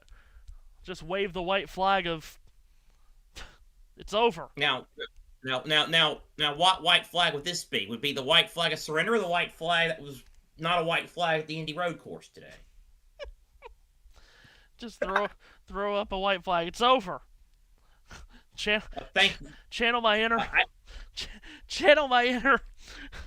Jeff Striegel. It's official. It's over. There's a guy in Banana Ball right now, Matthew, who is attempting to throw 10 strikes in a row. Okay. Because why not? My thing is, thinking of the Billy Packer. It's over. He threw it to Worthy. It's over. It's over. Yeah, that one. Yes. Stealing the tip. Now, Matthew, I want you to analyze the face-off. The next face-off we have. Well, good job by the TNT guys missing the opening face-off because they were showing a player in the Flyer locker room reading out the starting lineups, and they missed the face-off. Well done. Jordan Stahl, a former Stanley Cup winner with Pittsburgh in 2009, now the Carolina captain. You know, that ostrich coat quote really got JB. It really did. Yes, it did. Stahl in the box for tripping Drysdale. Flyers on the power play, face off to the right of Anderson. Flyers controlled it, but Drysdale could not keep it over the line, so a backpedal and a reset for Philadelphia here on their second power play opportunity of the game. Konechny through center, over red, backhanded for Zegras, knocked away by Stankoven, make that Jankowski, and he clears. All the way down to Vladar. He'll leave it behind the net for Drysdale. Swooping in. Drysdale up the near wall. At the blue line, he'll drop it off. Konechny right through center. Drifting to his left. Over the line. Handoff for Zegras. Knocked away. Aho picks up the puck short-handed. It's 2-on-2. Aho's over the line. In the slot. He holds and shoots one off a stick. It deflects out of play. They love to attack short-handed, Carolina. Had a short-handed goal here in game number 3 on Thursday night. They also earned themselves an offensive zone face-off with that attack whilst short-handed. Flyers did not register a shot on goal in their first power play. Carolina wins the draw. Carrier tried to snap a shot through traffic that deflected off a stick and wide of Vladar to his right. Ristolainen picks it up through center. Gains the red line and then turns it to his left, and now the Flyers make a mess of zone entries. Zegras make that Martonis to backpedal to the red line. Leaves it there for Barkey. We talked about how special teams was an absolute nightmare for this Flyer team in the regular season. Through center, they'll try again. Martone over the line up the middle, and he gets knocked down hard by Walker. Puck comes to the left circle. Martone back on his feet with a shot. And that deflected towards the near wall, and I believe another penalty is coming up here against Carolina. It is. And Walker finally touches up in the far corner, and Philadelphia is going to have a two-man advantage here. Well, Martone skating in, I mean, he got obliterated by Walker. Barkey was the one that got on top of the rebound. Oh, and he got tripped. Yeah, Barkey cutting in. He got tripped on the backside by the stick of Aho. That's the penalty. So now you have two very important Hurricanes, Aho and Stahl, in the box, and Philadelphia with a 5-on-3 here for 40 seconds. Golden opportunity for Philadelphia to go up by 2. Hooking the official call against Aho. Couturier and Jankowski on the faceoff. Far circle to the right of Anderson. And now Couturier will be kicked out. It will be Zegras who will have to step in to take on Jankowski. Both of these teams right around the same face-off winning percentage in the regular season. Hurricanes win the draw, and it's drubbed all the way down the ice to kill time. 30 seconds left on a two-man advantage here for Philadelphia. Martone accelerating through center over the line of the right wing. Carries in deep behind the net. He'll circle the track in back of the goal. Hands it off on the far wall at the circle. Konechny up top. Forster directs it right for Zegras. Forster one more time. Rink wide Zegras. High to low play. Bumped back to him. Zegras sets up Forster. A lot of passing of the puck here. Zegras now walks in the slot. Drags it down low. Couturier looked to the net. Didn't shoot. Feeds the slot. Martone does. And it goes high. Rebound of the far wall. Zegras to it. Two-man advantage is up. Martone in the slot. Shoots one wide on the stick side. Out of the far corner. Taken there by Konechny and played back up high. 5-on-4 Philadelphia power play for a little bit more than a minute long. Out of the far corner, Konechny up high. Given to Martone, right circle. A stick goes flying. The puck goes up high. And it comes to the far wall. Forster gets to it to hold the zone. Sets up a Zegras one-timer blocked in front. Martone fishing for the rebound. Brushed it onto the back for Zegras again. Long wrister whistles wide on the glove side of Anderson. Jankowski got to the puck out of the corner and was able to jackknife it out to center. Couple of changes on both sides, but not a full change for either. Konechny over the line, shoots it from way out and missed it wide on the stick side of Anderson. Loose puck out of the near corner. Half a minute left on the Philadelphia power play. Walking the line right to left and shooting one. Drysdale missed the net wide. Comes up the far wall, Ristolainen. Got it to the line, and now we've got another penalty coming up here, and I think this one's on Philadelphia. This might be interference, I think. It is. On Ristolainen. And the woes of the Philadelphia power play continue. So, last week, or whenever it was, the 4-on-4 graphic didn't work. Now the 4-on-4 graphic wants to work. Happy day. I'm just not going to question it. It's happy day. So 4 on It 4. is trying to. It's trying to save us from the hell which was earlier on in the broadcast. 4 on 4 for 22 seconds, and then Carolina will have a bit of an abbreviated power play. Ristolainen got Chatfield below the goal line by the looks of it.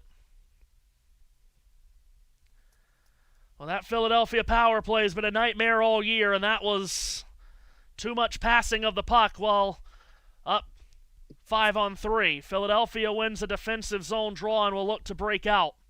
Ristolainen, the interference call, sends him to the box. Forster over the line, tried to feed it for Dvorak, who was ripping up the right wing. He got tied up by Walker, loose puck to Carolina.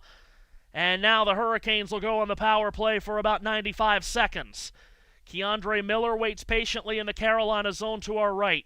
At the blue line, he'll turn and drop it off.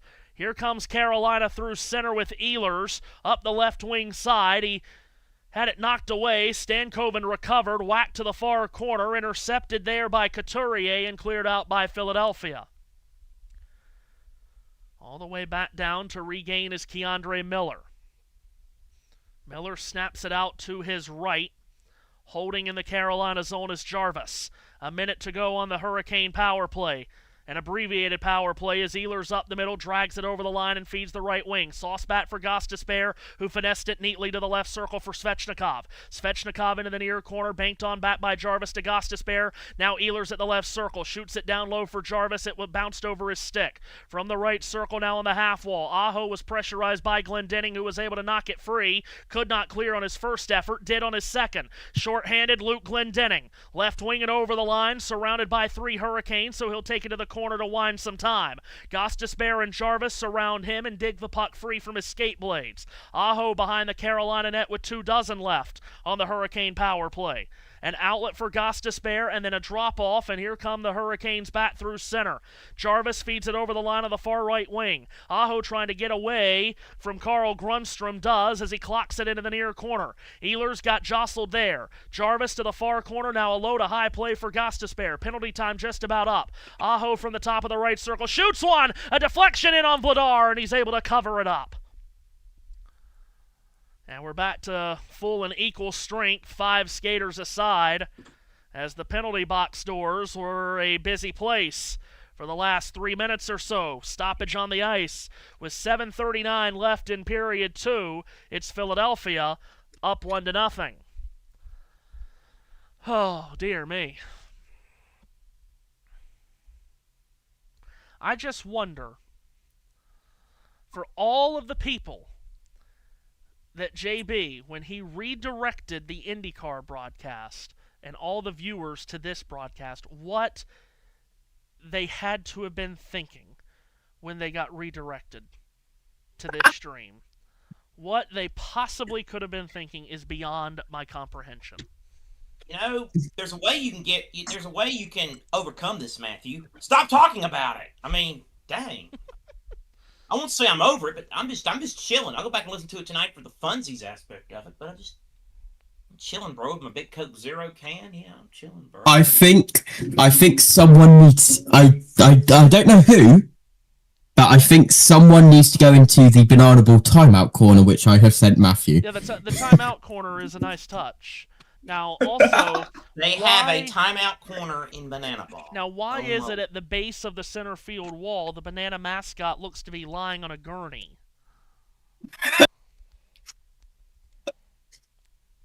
It's... because Split is just that guy, and if you go on his Twitter page, he has been having a go at so many people.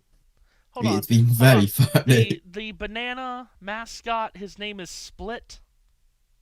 His name is Split. Because he's a banana. Banana Split, yeah. Of course it is. Boy, Matt, the more Matthew learns about Banana Ball, the more perturbed I think he gets.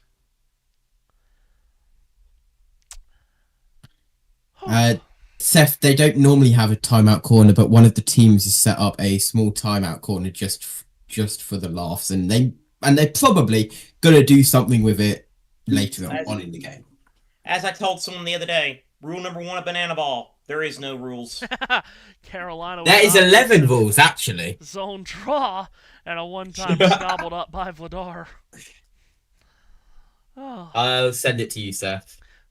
Yeah, that's the next thing on the channel. We'll have Banana Ball. Good lord. Oh, yes, please. Face off again. I will enjoy saying, book it! Hall on the face-off with Dvorak. Dragged back by Hall on the far wall, sent to the point it was in the skates of Miller, who sent it down low. To the right circle, Jackson Blake.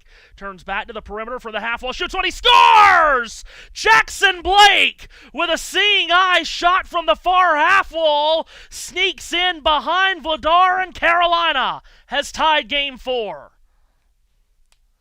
There's that line doing it again for the Hurricanes, and Jackson Blake gets the goal. Was able to find the puck in the circle. He backpedaled to the half wall and then shot it through all kinds of traffic. It beats Vladar's stick side, and for Jackson Blake and this second line of Rod Brindamore's team, just the hits keep on coming. Blake's third goal of the playoffs and second of this series, and we're tied. Face-off to restart play controlled by Philadelphia, swatted into the Carolina zone. Anderson in back of the goal moved it up the far wall, and it could be poked on for William Carrier in a 3-on-3. Carrier over the line up the middle, feeds the right wing Eric Robinson. Turns it behind the net, Jankowski a centering feed. Never made it to Carrier, but it does come to Robinson. Far half wall, another shot, and the rebound scores! Carolina! 2 in the blink of an eye! And the Hurricanes storm to a second period lead. And Philadelphia is shell-shocked. The team and the crowd. Mark Jankowski on the rebound. Right place, right time. It was Robinson from that same half wall where the goal was just scored a moment ago by Blake. He shot it through traffic. It got knocked down in front by the defense. And Vladar trying to find the puck through the bodies of Carrier and Bonk. And it got bonked in by Jankowski. And now they might be taking a look at it. Rick Tocchet and the Flyer coaching staff has taken a look at it, and they are challenging this for possible goaltender interference. This will go back to the Situation Room in Toronto. Carrier certainly in the path of Vladar. There was contact made between Carrier and Vladar, but was it initiated by Bonk pushing Carrier into Vladar? We'll find out. Headsets on for the linesman.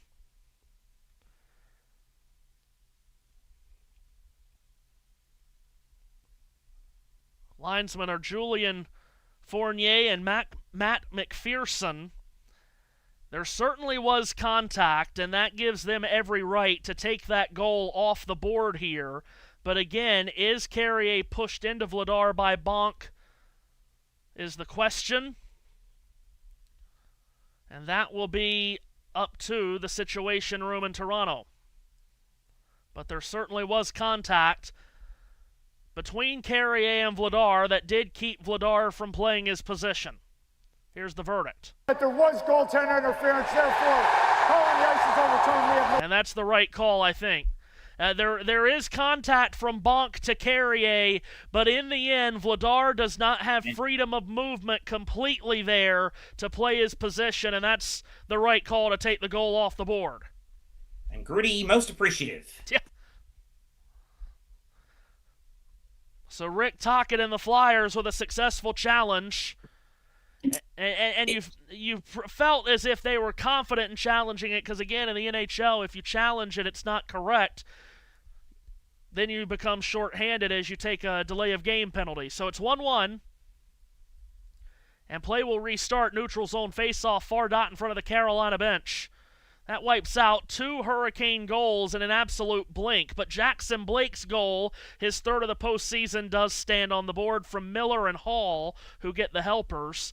And off the face-off, the Flyers dump in. Off the in-wall, it's covered up by Anderson. By the way, Seth, your comment earlier about helpers, this is the sport where that originates from. The assists Good to know. are helpers, yeah. Few. Yes. Why the hell If is Jason that- looking at mascot pictures that include Sebastian the Ibis? But if that goal was not disallowed, then Gritty might have gone after some ice hogs. I mean, possibly, but you can't throw a hurricane down a flight of stairs. You cannot throw a hurricane down. I don't know what his plan the was for this flight series. of stairs. Stahl and Glendenning on the draw to the right of Anderson. I don't know. Tennessee football did a good job of doing that in 2003. Carolina wins the draw out to center. Martinook shoots it over the line of the right wing to the circle. It's nearly turned over. Martinook lost it to Couturier, and the Flyers did it a few years ago too. can clear out. Carolina in their defensive zone. What a stream this has been. Bouncing puck at center. Ristolainen picked it up, arrowed it forward. Forster lost a skate blade, and it could be shot in cross corner by Jalen Chatfield. Philadelphia looks to establish a breakout. 6 minutes to go, second period, and we're tied. Travis Sanheim out to center. Zegras from the far red line, flipped it in aerially. Anderson plays it, banks it off the end wall to his left. Jarvis backhands it along the near wing, and Aho squeezes down the wall into the offensive zone. Feeds the right circle. Aho, a return and a backhander off the glove hand of Vladar. Zegras on the rebound, motors through center. Over the line as the Flyers spread three wide, but Zegras got to the circle and had it knocked off his stick. Carolina can clear. Brought back down by Drysdale in the Flyers zone. Fall away pass up the near wall, couldn't get to Forster. It's turned over, and Aho's over the line for Carolina. Plays catch Svechnikov across Jarvis, a drive and a great save by Vladar as he gets across on Jarvis from his left to his right. Terrific save by Vladar. Keeps the game tied, and after the whistle, Zegras and Svechnikov exchange words. Speaking of bad segues and fights, I am uploading YouTube videos again. I got announcer videos, random announcer videos on my YouTube channel if you are interested. I don't know if, Matthew, have you seen any of those that I posted yet? I have not. Well, was it Keith Jackson and Brent Musburger, yes?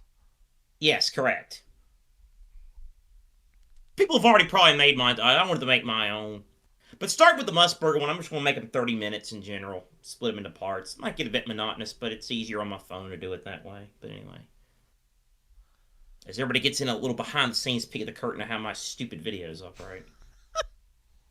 It's like I texted my friend of mine. I said, most people, normal people have friends and a social life and maybe even women in their life. And for me, or a woman in their life. Whereas me, I'm sitting here writing out games to put on to make my Brent Musburger videos. Believe me, some people do have women in their life, multiple.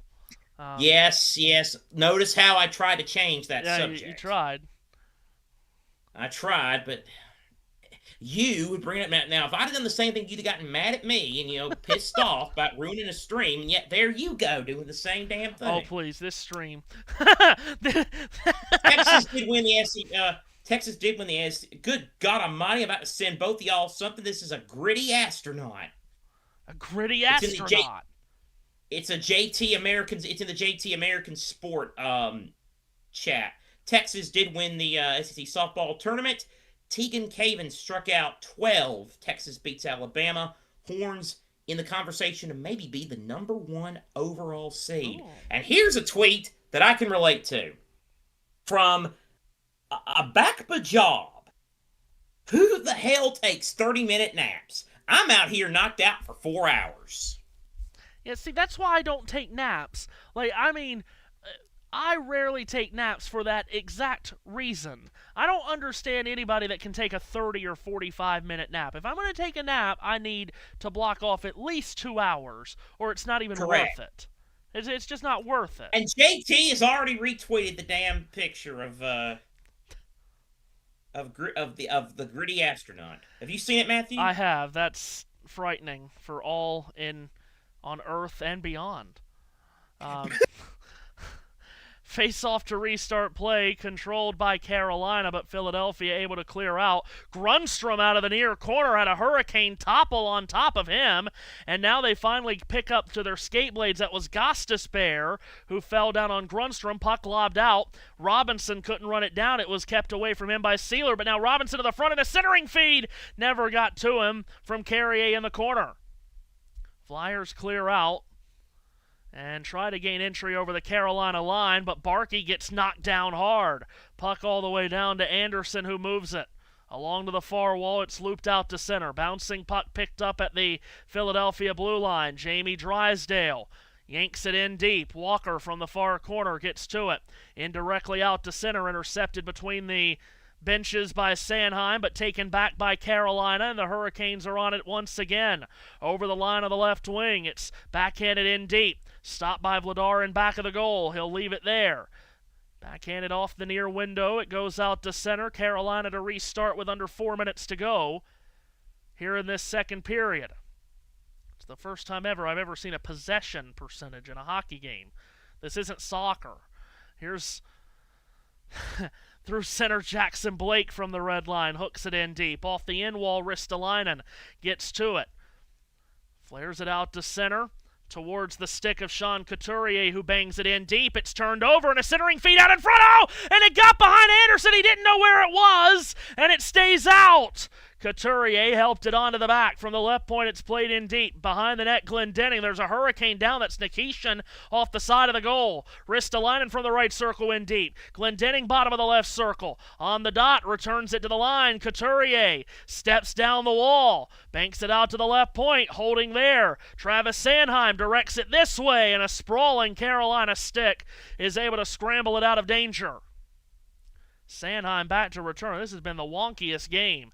Over the line of the left wing, Tyson Forster had the puck caught in his skates, takes it to the far corner. Smushed into the boards by Alexander Nikishin. Out of the pile, Martone with the puck, tried to move it to the point, but it's intercepted by Ehlers, who zigzags the other direction. Drops it off at the slot. Martinook a shot, bodied off by Vladar. Martinook from the right circle, cycles it to the point. Long wrister. Misses the net wide of Vladar. Martone on the loose puck will bring it back forward. Diagonal out to center, and then bowled in deep by Sanheim to the right of Anderson. Chatfield picks up the loose change, and here come the Hurricanes out to center. Bouncing puck could not be cleanly picked up by Aho. Instead taken by Bonk, arrowed up the middle, reversed back out by a Carolina stick. Aho couldn't direct it for Jarvis. Bouncing puck into the Philadelphia zone, lands at the stick of Bonk. Oliver Bonk now in the Philadelphia zone to our left. He'll slap it out to center. Martone takes it there. From the logo at center, a big hit from behind by Ehlers. That was on Ristolainen. Loosened up the puck, but it still shot into the Carolina zone. Anderson nearly turned it over in a terrible spot, but it bounced right to Jarvis, who banked it off the far barrier and out to center. Carolina's ahead with Aho, right wing and over the line. He'll take it to the half wall. Cycles it in deep for Svechnikov, crowded by Drysdale. Svechnikov in the trapezoid. Takes it to the corner, tried to hand it off. Intercepted and cleared out by Philadelphia. No icing. Keandre Miller gets to it. Chipped off the near window, taken back by Grunstrom. Flyers look to gain the offensive zone, but turned over. It's a 3-on-1 Carolina. A chance on the right wing. Shot, save, rebound. Oh, Jankowski missed the net wide. Jankowski from the far corner resets from the half wall. Long shot through a Carrier screen, missed wide. Robinson directed to the left point. Miller. Now Robinson from the bottom of the right circle. Tried to stash one into the slot that went off a skate. It's collected on the half wall by Jankowski. Jankowski stashed one towards the slot, rubbed out by Barkey. Picked up by Carrier out of the far corner. Hits the brakes on the right circle. Protects the puck into the trapezoid. He still has it. Whirling Dervish shot in the blue paint. Took a deflection on Vladar, who covers up. 50 seconds left in the second period. And we've got tons of action at both ends. My goodness. Garnet Hathaway was the one, along with Glendening on the 2-on-1. And Hathaway, oh my goodness. Hathaway shot, I didn't know where it ended up. It hit the left pad of Anderson, and then no one knew where it was. And it got behind the net. And then at the other end, a couple of Carolina opportunities with an initial shot by Walker that was stopped by Vladar, and Jankowski had a lot of empty net to shoot at and missed the near post. Face off to the right of Ladar. Philadelphia wins it in the defensive zone. Sanheim cranks it all the way out. This is on Anderson. He has to play it, so no icing. Keeps it away from the onrushing Dvorak by getting it to Slavin off the end wall. Final 35 seconds of period number 2. Carolina in their own zone with Jackson Blake. Feeding it back for Slavin, who's able to sand wedge it out to center. Flyers get possession, then lose it to Slavin at the far red line. He'll bank it softly in deep. In the far corner to the left of Ladar, it's available. Sanheim takes a hit in the corner wall, but Philadelphia is able to get out to center. Ristolainen's got room. Right wing it over the line. A drop for Konechny. Right circle played it across at the slot. A shot. Oh, and it hit the post off the stick of Dvorak, who gets back to it in the corner with just seconds remaining in the period. Turns it over, and Carolina clears. And that is period 2. A flurry of a finish to the second period. And Philadelphia inches away from taking the lead back in a period that was absolutely wild. Carolina scoring 2 goals in the blink of an eye, but then having one taken off the board on a review, on a coach's challenge by Rick Tocchet. And then scoring chances on both ends, back and forth down the stretch of the period, and then Dvorak in the final seconds ringing a shot off the pipe. It's 1-1 after 2. And Seth, that's about as wild of a period as you'll get, but it is playoff hockey.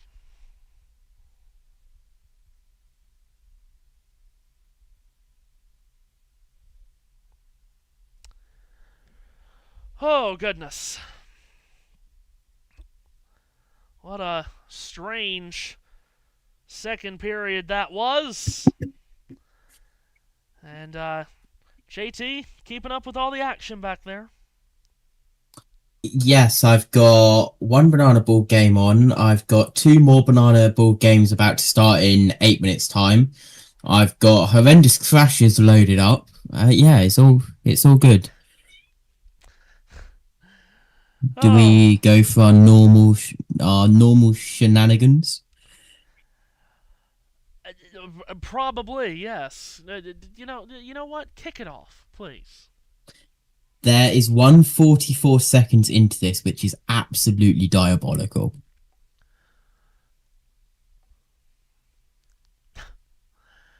Every time you click onto one of these videos, it's parked cars everywhere.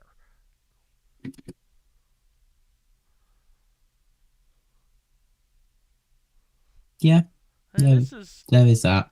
just a trash heap of vehicles. Oh.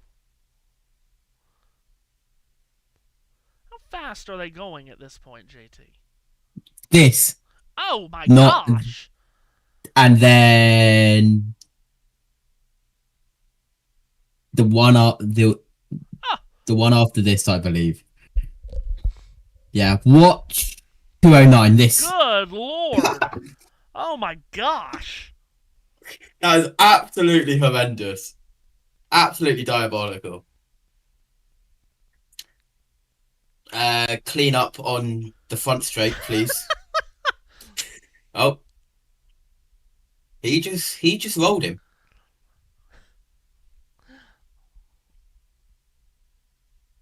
Seth is missing out right now. So this was from Waller Weekend over 2020. And yes, that team name you did read correctly. This is from Waller Weekend 2023 or 2024. Waller Weekend 2026 is currently ongoing. It's a head-to-head hit. There's a couple of them, yeah. That was yeah, those were pretty stiff. When are they going to run out of cars? I don't think. Hold on, I just need to do the national anthem check to see if the Banana Ball are keeping up their record of 100% good anthem singers.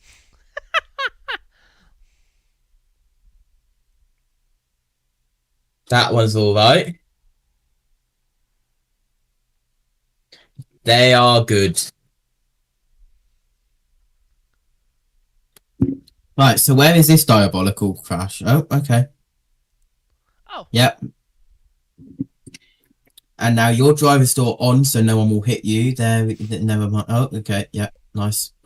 And now you're in a perfect place. Bang, round you go. And Veds are out. Yeah, so this is the 2023 Waller reunion. The 2026 Waller reunion is currently ongoing.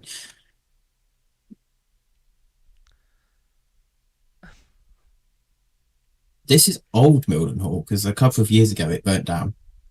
It burnt down? Like, it fully burnt down. Oh my God. And in 7 months they got it fully rebuilt. Oh.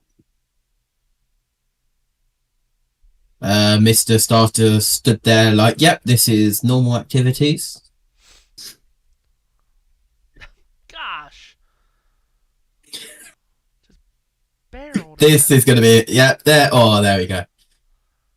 I mean, these cars are absolutely spent.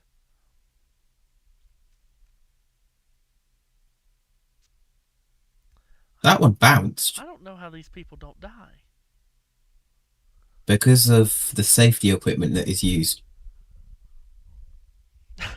Just the rear end is just gone from that last car. Oh my Lord.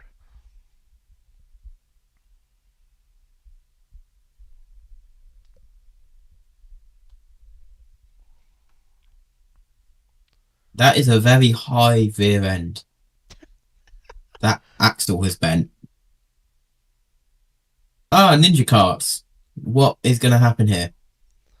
Oh! You're going to get collected. Oh. Could have been a high speed impact.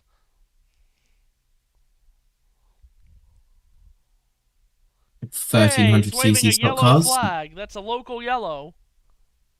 That would actually be a full course caution. Even better.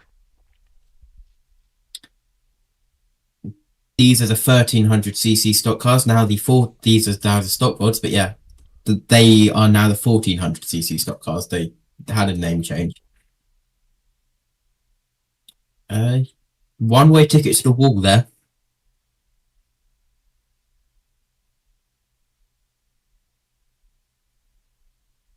That was a nice half spin by 76, was that? To get out of the way? I love the little...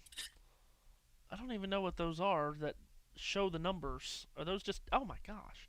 They look like index Roof cards. fins, they call them. They just look like index cards. And the colour of them tell you what grade they're in. Oh, I could never keep up with that. Oh! Wow. So you see how there's white background, yellow backgrounds. That red and yellow checkered roof there, that tells you that they're the European champion. That is a Legends crash. Yellow, so there was yellow. The Union Jack flag there saying that they're at halfway. Oh.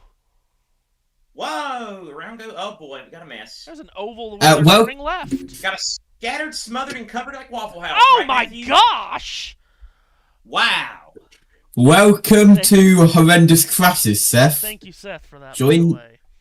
Join the party. Waffle House. Yes, thank you. Also, there's that Wally. Maybe. Wow. Oh my god! Again, just someone's gonna kill themselves doing this. Oh my good lord! He doesn't Whoa! even. Watch out! Oh, looks like Watch out, Wally! looks like a grocery cart. It does. Is that Eli Gold's food? Is that using Eli Gold's food? They're gonna roll. Hold on, Yeah, why do they over have we go. one wheel in the front? As the Mendix Raceway commentator says, four wheels is stable, 3 wheels is more fun. Sounds like a fluke. Sounds like a gimmick. God. I like my banger racing pure.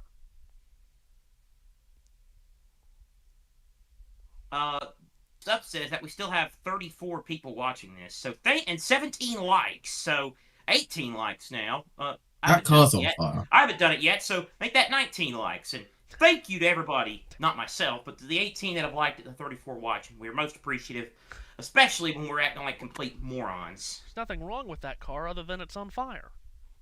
Which I wish I could tell you us acting like morons was a one-time occurrence. Oh. But it is not. No, it's not.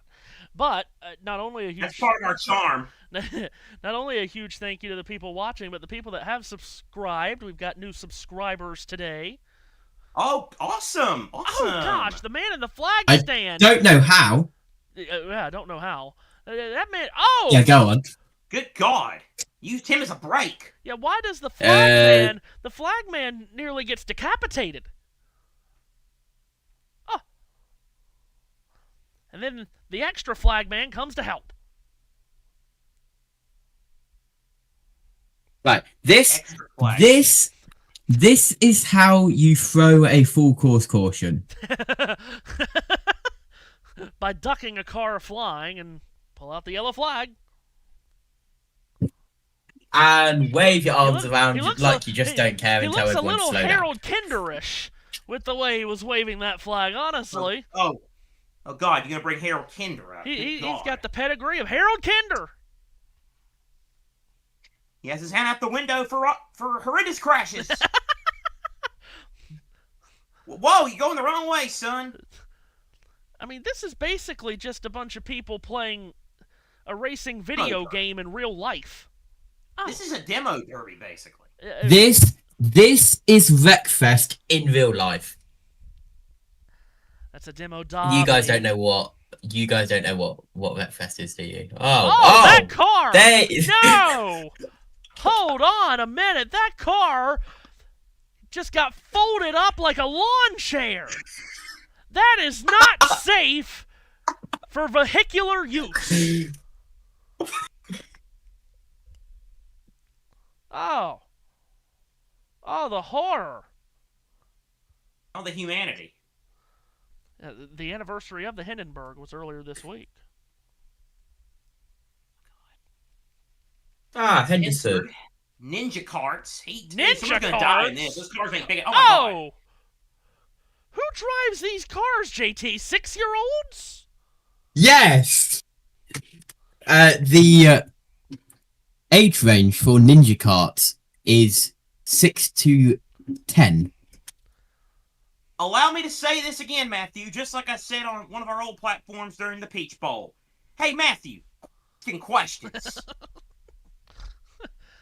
There's an oval where they turn left, the proper way. There's Yarmouth. Oh! I said, these actually look somewhat legitimate, but now I see some curve. Oh, oh, no! What kind of a wall is that? That's vehicular manslaughter! They call this the wire and post fence. I call it unsafe. I call it flimsy as hell. How about that? Oh, he took some air. What is that on the side of his car? Poly? Roly-poly-oly? Right.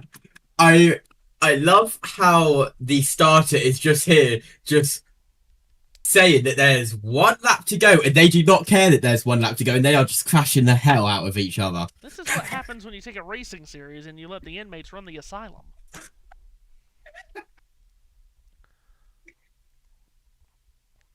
I mean, look at Joe Lobotnik over there. Oh! Whammo. And he's just waving the checkered flag. He's got his hand out the window for a bunch of stupid idiots.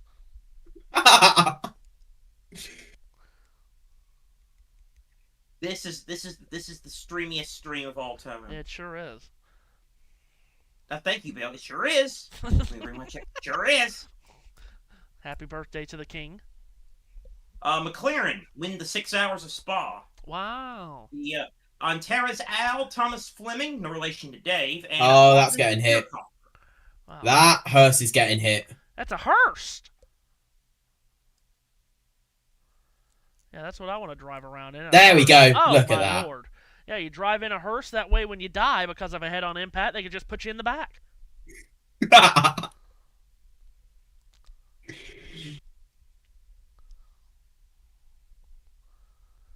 You're getting hit.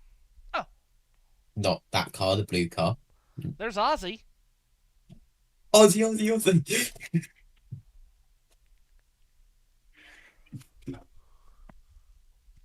Arlington. Arlington Bangers.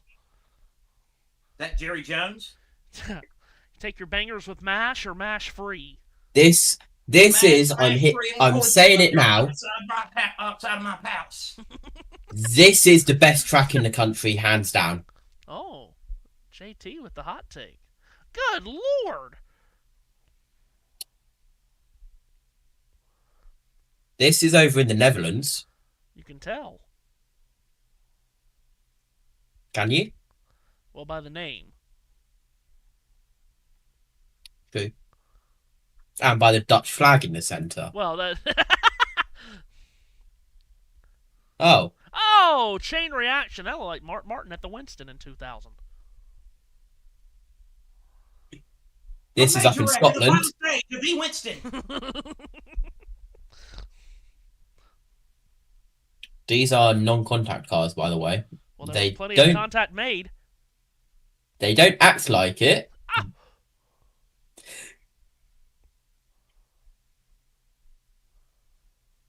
Oh, Mr. Starter's gonna black flag someone. He's got the black flag in hand. He's got the black flag in hand.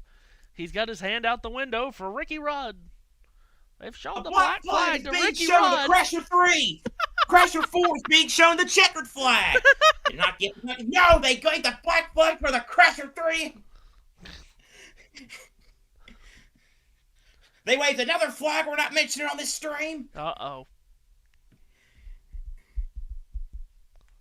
Why are we being shown the rolling lap? What happened on the rolling lap? Nothing. Oh! Well, there you go. That Hopefully, the fact that That this is being nit- broadcast like this, I'm assuming no one died in any of these or got hurt or seriously. that one nearly went over the fence. Well, yeah, the fence is 2 feet tall. Billy 2 Packer feet. could get over the fence. Shut up! Billy Packer, get over the fence. Look at me, James. I have the fence. Look at James right there throwing the flag out in the middle of competition. Oh, there goes Roly Poly Oly over the top of Predators. The Predators. Is that Todd Golden's car? Okay, wow. We could have mentioned any Nashville Predator we wanted to, but nope, we went that direction. Oh. Whoa! Piece of debris flying up. Look out. That would not cause a caution in IndyCar. I think the car rolling over and on its side might have, though. You think? But after tonight, I am unsure. Big if true. There's a pole. Now we're at Tully Rowan. Is that in South Africa? Ireland. Ireland. Ireland. Close. They speak the same language, but anyway. They speak Australian. That's what I'm going to know, Dr. Bo. Oh. Thank you. There's a joke behind that, JT, and the listeners will get. We won't explain on air. I might explain to JT off air why we get to speak Australian. We're not that stupid. We understand that. We're just mocking someone who was, despite the fact that he was a doctor. In what? We don't know. Ready for the third period to get started. You know, it tells Hold you on, how hold on. stupid the first intermission was when this intermission was tame by Yes. comparison. Can we delay it for like 60 seconds? I don't NHL, care. You're please. controlling the buttons. NHL, please delay it. Thank you. There we go. Third period underway. Carolina wins the faceoff and shoots into the Philadelphia zone. Travis Sanheim winds it around the far wall and gets it out to center. Couturier gains entry but then immediately loses the puck. And it's flipped on out to neutral territory and the Hurricanes are on it again. Ehlers snaps it from just inside the blue line on net. Slow rolling puck picked up by Vladar and put away for a whistle. 21 seconds in. There's Gritty. Look at him go. Scaring children, I'm sure. And I recently learned via the TikTok that he has a chaos corner. Yeah, it's wherever he goes. Shots on goal There is now. there's a designated chaos corner where you have to have a special ticket to get in. Flyers win the defensive zone draw. Drysdale gains control of the puck and lobs it out to center. That will go past everyone for icing, and we get another whistle. Shots on goal are 24-9 Carolina. Tied at 1.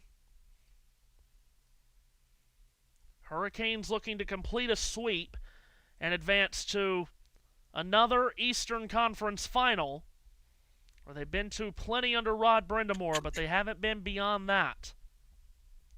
Philadelphia needs a win on home ice to stay alive. Carolina wins the draw. Chatfield down the wall to the corner. Throws it through the blue paint and out. Konechny gets to the loose puck off the far wall and can be aerially flipped out to center. Puck in front of the Carolina bench up for grabs, and swooping in, Konechny takes it. In back of the goal, Travis Konechny gets run into, loses the puck, but Dvorak is there to scoop it. Dvorak from the far corner, tosses it low to high from the right point. Jamie Drysdale sends it down low. Konechny wide of the dot on the left circle. Hits the brakes on the half wall, turned into the muscular arms of Jalen Chatfield. It came out to the left point. Dvorak, a long wrister, knocked down in front. York on the rebound steered a shot wide. Blake tried to lift it out. Forster from the right point held it in. Down the wall for Konechny, knocked away by Chatfield and out to center. Reset for Philadelphia, but it's nearly turned over to Taylor Hall, but it's regathered by Nick Seeler. Flyers start forward again. Snapped into the Carolina zone to our left. Out of the corner, puck is available. Hurricanes get to it. Jumped out to center. Bonk gets to it. Backhanded for Seeler. Diagonaled out to center. Brushed in by Forster. Taken in the near corner by Jarvis. Played it away from Zegras. And it's 9-ironed out to center in the direction of Svechnikov. Can he find it before York? Yes, he does. Grunstrom, however, out of the far corner, is able to scoop it up. Philadelphia in their defensive zone look to establish a breakout. Grunstrom diagonaled it through center, where from just outside the far blue line it could be blared in. Seth Jarvis from the near corner gets to it for Carolina. Uses the near window as he's able to chip it out. Into the Flyer zone, Rasmus Ristolainen for Philadelphia. Directs it out to center. Off a couple of sticks in front of the penalty box doors. It goes up into the air and comes down in a board battle just inside on the Philadelphia side of the red line. William Carrier sneaks away with the puck. Tosses it into the far corner for Eric Robinson, but it's grabbed by the Flyers, and Denver Barkey in neutral territory got taken off the puck. They play on. Carolina into the offensive zone, and from the left circle a shot got yanked wide by Ehlers. Out to center, Nikishin gets back to it for Carolina. Just about 3 minutes gone in the third period. Tied at 1. No shots on goal for Philadelphia yet in this third period. Nikishin from the near red line golfs it in. Hard around the boards to the far corner to the right of Vladar. Jamie Drysdale gets to it, keeps it away from Martinuk by shooting it up the near wall and out to center. Couturier from the red line gets jostled off the puck by Chatfield, and it comes back into the Philly zone, but we've got a whistle to stop play.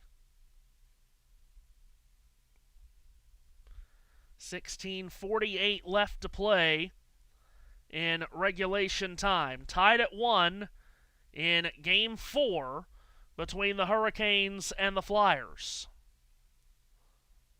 Face-off neutral territory near dot.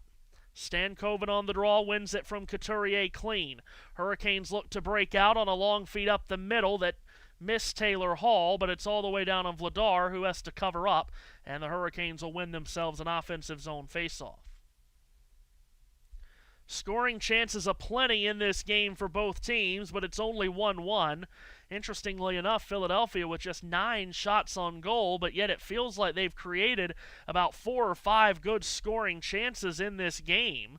Most of those coming in the second period. Their one goal did come in the first frame through Tyson Forster.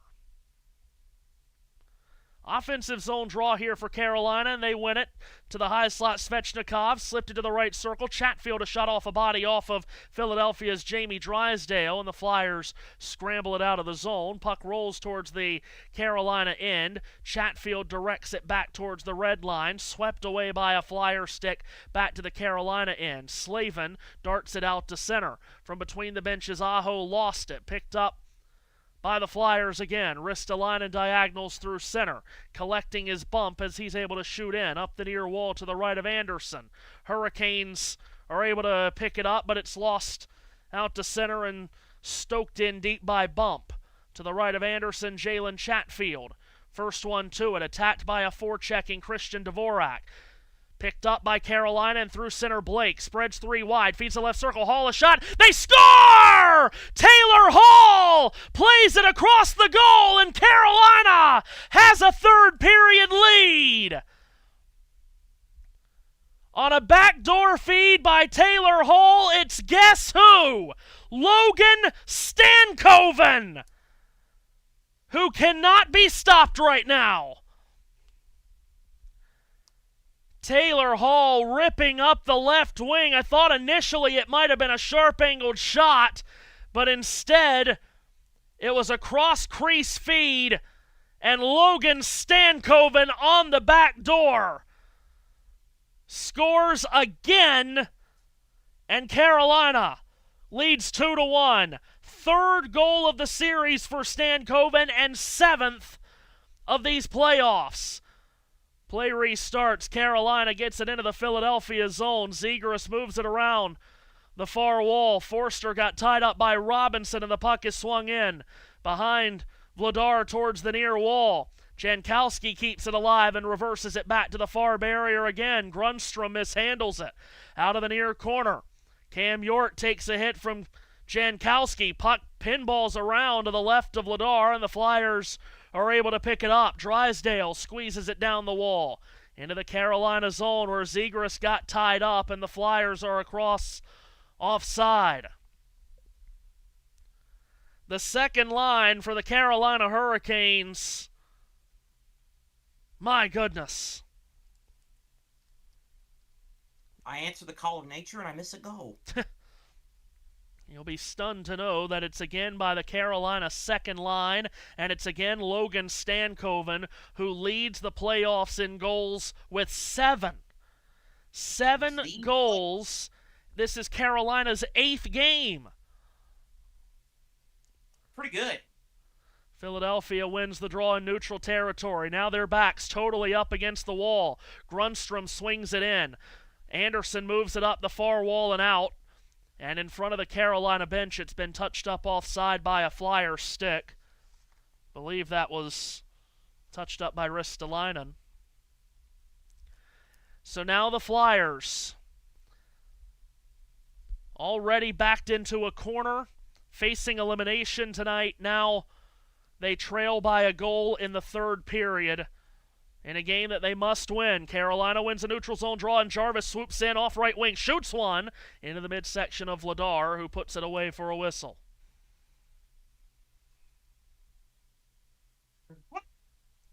And Vladar, it's his move.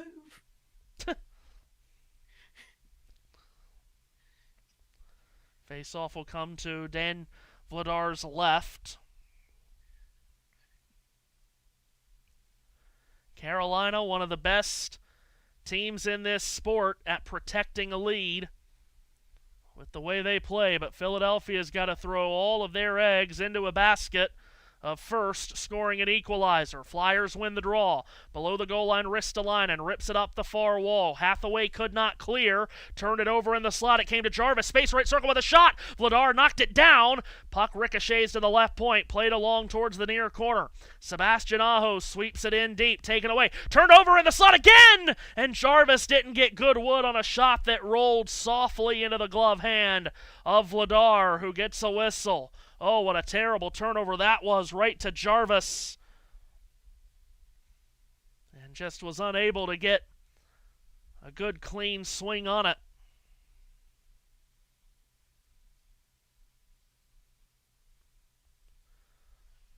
.26 left in regulation time. Carolina a 2-1 lead. To the left of Ladar, this face-off. Clean win for Philadelphia. Behind the net, Drysdale will try to break it out, and he does. Out to center. Up the left wing side, Dvorak was able to pop it into the corner. Keandre Miller was the first one to it. Then Miller takes a hit, forces a turnover right in front. They score! Alex Bump ties the game!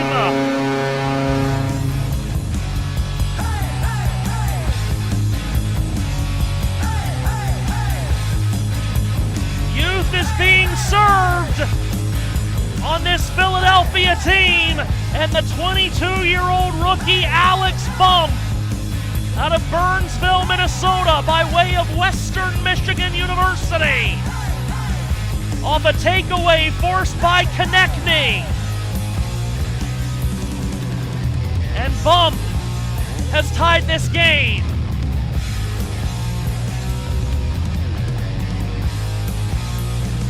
First point of the series for Bump, his second career Stanley Cup playoff goal, and again we're tied. Philadelphia's second goal on just their 10th shot on goal, and they quickly get the equalizer to alleviate some pressure. Hurricanes win the draw to restart play at dead center. Shot in to the Philadelphia zone to our right. Carrier behind the net. Got tangled up by Bonk. Konechny gets to the puck and loops it out to center. Some newfound confidence here for Philadelphia. Grundstrom shot it in from the red line. It awkwardly bounced off the corner boards to a Hurricane stick, and icing is called.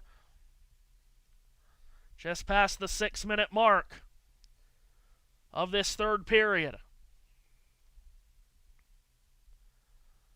So tied at 2 in this third period. What a quick response from Philadelphia. Wondering if they would be able to respond. This young team facing elimination. They certainly did there. Puck off the faceoff comes out to center. Flyers are on it. Spinning back in neutral territory, Denver Barkey drops it back off in the Philadelphia zone, and it can be snapped over the line on the left wing side. Grundstrom from a sharp angle, bottom of the left circle, shoots one that went off the shoulder of Anderson. Puck all the way down into the Philadelphia zone. Behind Vladar, it's picked up, and taking his time with it is Nick Seeler before he line drives it out to neutral. Carolina back on it. Jackson Blake stashed it forward from the near red line. Stankoven tried to drive it in deep. Taylor Hall lost his helmet, and a whistle blows to stop play. Logan Stankoven for Carolina, giving the Hurricanes their first lead of the night, but it was only a couple of minutes later that Alex Bump shot Philadelphia back into a tie. 2-2 in the third. Game 4.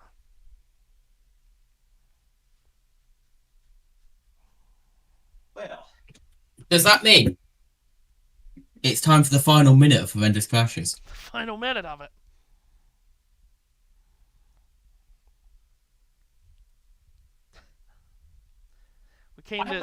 Came this far, had to get to the end. it's down to 1 minute.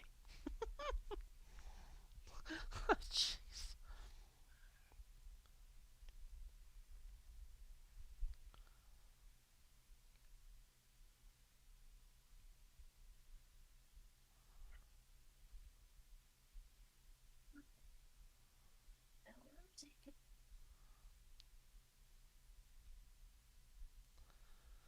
Holy smokes. This has certainly been a night. Boy, they just keep cramming those cars in there. Good Lord.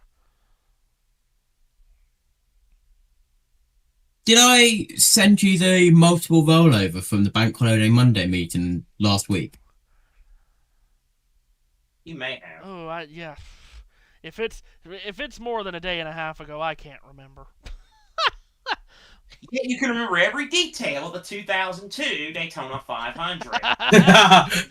And that's not me spitting, that's not me throwing stuff either. That's like legitimately, because we've had conversations about this. Included up What's happened on lap 5, Matthew? It's just after Tony Stewart blew an engine. Leader was Kevin Harvick. Oh my god. It was a Bill Weber scuba diving or snorkeling clip, wasn't it? Yes, that was, yep. Went scuba diving with Jeff Gordon off the Keys. That was a pre-race segment. Stan Coven on the face-off to restart play with Dvorak, and Dvorak wins it clean. Flyers possess, and out to neutral they come. The goal scorer bump, wrestled to the ground by Slavin. Bouncing puck available between the benches and picked up by the Flyers, and bump gets shoved in neutral territory. Over the line, left wing Konechny takes it all the way to the corner. Followed into the corner, and he draws a crowd as Slavin was the one that got him tangled up. Chatfield behind the net, able to whisk it around the far boards and get it out. Carolina on the puck, but Stankoven is across the line offside. 12:29 to go in regulation time. Tied at 2. Carolina with just about a 3-1 shots on goal ratio advantage. Out shooting Philadelphia 29-10, as you can see. Top of your screen. Face-off will come in neutral territory, controlled by Philadelphia. We're missing our fair share of face-offs today, aren't we, TNT? York tried to smash it forward, goes off a couple of sticks, and now it's a board battle on the near side. Jarvis comes up with it momentarily, taken away by Hathaway, who then tried to hook it back into the Carolina zone, but it's a neutral zone game right now. Finally, the Flyers are able to gain entry. Hathaway on the left circle takes it to the corner. Walker pins him up against the half wall, but it squirts out to the stick of Couturier. He gets jostled off the puck by Aho. Puck free out of the near corner. Sean Walker bulls it ahead. Jarvis diagonals through center. Carolina with space. And here forward, Svechnikov with space. In with a shot, shut down by Vladar. Couturier on the rebound. Gets it out to center, backhands it to Forster over the line. His shot rubbed out by Miller. Puck ricochets to the corner. A linesman falls down as the puck goes into the pie slice to the right of Anderson. Miller finds it and was able to whack it to the line where it was shot back in. Anderson has to awkwardly play it off the near wall. Chatfield couldn't dig it out. Zegras tossed for Forrester. He plays it to the left point. Sanheim across to the right point. Ristolainen shot blocked. Carolina can clear. Just about 11 minutes left in regulation time. Sanheim finds a lane. Sneaks over the line, shoots in. Slavin gets to it off the far wall and pokes it back in to the Carolina zone. Travis Sanheim for Philadelphia now. Yanks it out to neutral territory. Martone quickly flexes it through center. Gets it on a rink-wide return, but then loses it off the wall. Taken away instead by Carolina's William Carrier. Over the line, a drop on the right wing. Robinson with a shot blocked. Rebound free. And Robinson smashed it behind the net. Flyers are out to center. Puck wobbles at the red line, and Slavin takes it away. Punched forward by Carrier into the near corner of the Philadelphia zone. Tries a centering pass from a sharp angle that never made it to a Kane stick. Lifted out of the zone by Dvorak. Gostisbehere in his defensive zone will slap it back for Nikishin, who snapped it out to center. York intercepts it. Over the line, they make a mess of the entry, and Grunstrom came across offside with Konechny. So right back to where we were at the start of the period in a tie game. Svechnikov with a good chance shooting in towards the middle, and a blocker stop by Vladar. The 30th shot on goal of the game for Carolina. Face off near dot, neutral ice in front of the penalty box doors. Clean win for Couturier. York at the red line played it on bat for Drysdale, who forwarded it on for Couturier. He digs it into the Carolina zone. First one to it was Stankoven around the boards for Blake. Now Stankoven again. A goal earlier, his 7th of the postseason. Chipped over the line for Hall, who shoots it in. Stankoven in back of the goal, got stood up by Drysdale. Flyers attempt to clear, haven't done it. At the line. Now it has gone over the line, and it'll have to be hammered in by Sean Walker. Vladar couldn't stop it. Comes to the far corner, to Vladar's right. Jamie Drysdale's there. Ladled on for York, chipped up the near wall, not out. Aho with a steal, shot a headhunter high. Taylor Hall from the far corner. A handoff in deep. Aho from the right circle. Mix lines in for Carolina. Aho in the high slot, a shot missed wide. Off the end wall, try to get back to it. Instead, it's Miller with a shot that got blocked by the defense. Forster at the line. Pushes it out, and he'll carry over the Carolina line. Left wing, looks towards the net, shoots one, stopped by Anderson twice! And he's got the rebound to cover up. Anderson with a double save there with the right pad. As Forster saw an opportunity to create something out of nothing, and he did. Right pad saved by Anderson, and Martone on the doorstep stuffed it into his right pad. Stoppage in play. Past the midway point of the third, Carolina and Philadelphia tied at 2 in Game 4. Updating you on other happenings around the sporting world at 8:31 Eastern in these United States, 1:31 in that United Kingdom, JT time. Thunder and Lakers still yet to tip off. Baseball, Phillies up 7-3 on the Rockies. Twins lead the Guardians 1-0 in the first. Rangers lead the Cubs 4-0 in the fourth. Yankees up 2-0 on the Brewers in the fifth. Royals lead the Tigers 5-0 in the sixth. White Sox lead the Mariners 4-0 in the fourth. In the fifth, Arizona leads the Mets 2-1, and St. Louis leads San Diego at the end of the fourth 1-0.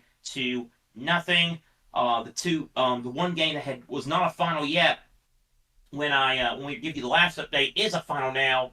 Miami rallied to beat Washington 8-7. Jacob Marcy, a 3-run home run for the Fish in that particular contest. WNBA, I believe the Atlanta-Minnesota game should be underway. Yep, it's got the live notification. And in the second quarter, it is the Lynx on top of the Dream, 33-21. And Matthew, I'll give you a stat that you can just leave it be. Angel Reese, 2 points, 7 rebounds. By the way, speaking of the WNBA, we did that game earlier today in Indianapolis, and David Letterman was there. Then he was spotted at the top of the pit box at Indianapolis for his Ray Hall Letterman Lanigan Racing team. He was there with Bobby Ray Hall and Craig Melvin. Craig Melvin? Hello, I'm back. Did I miss anything? No, you've come just in time. By the way, to play JT, speaking of Matthew doing random things, wait till Matthew tells you the complete starting grid of the 2003 Brickyard 400. I'm not exaggerating there either. He knows that starting grid. Philadelphia is across And the I am line getting offside. it up, but I am taking it off the screen that you can see, so you can't cheat. Philadelphia's offside across the line. You know what we're doing after we go off air? You don't even have to pull it up, JT.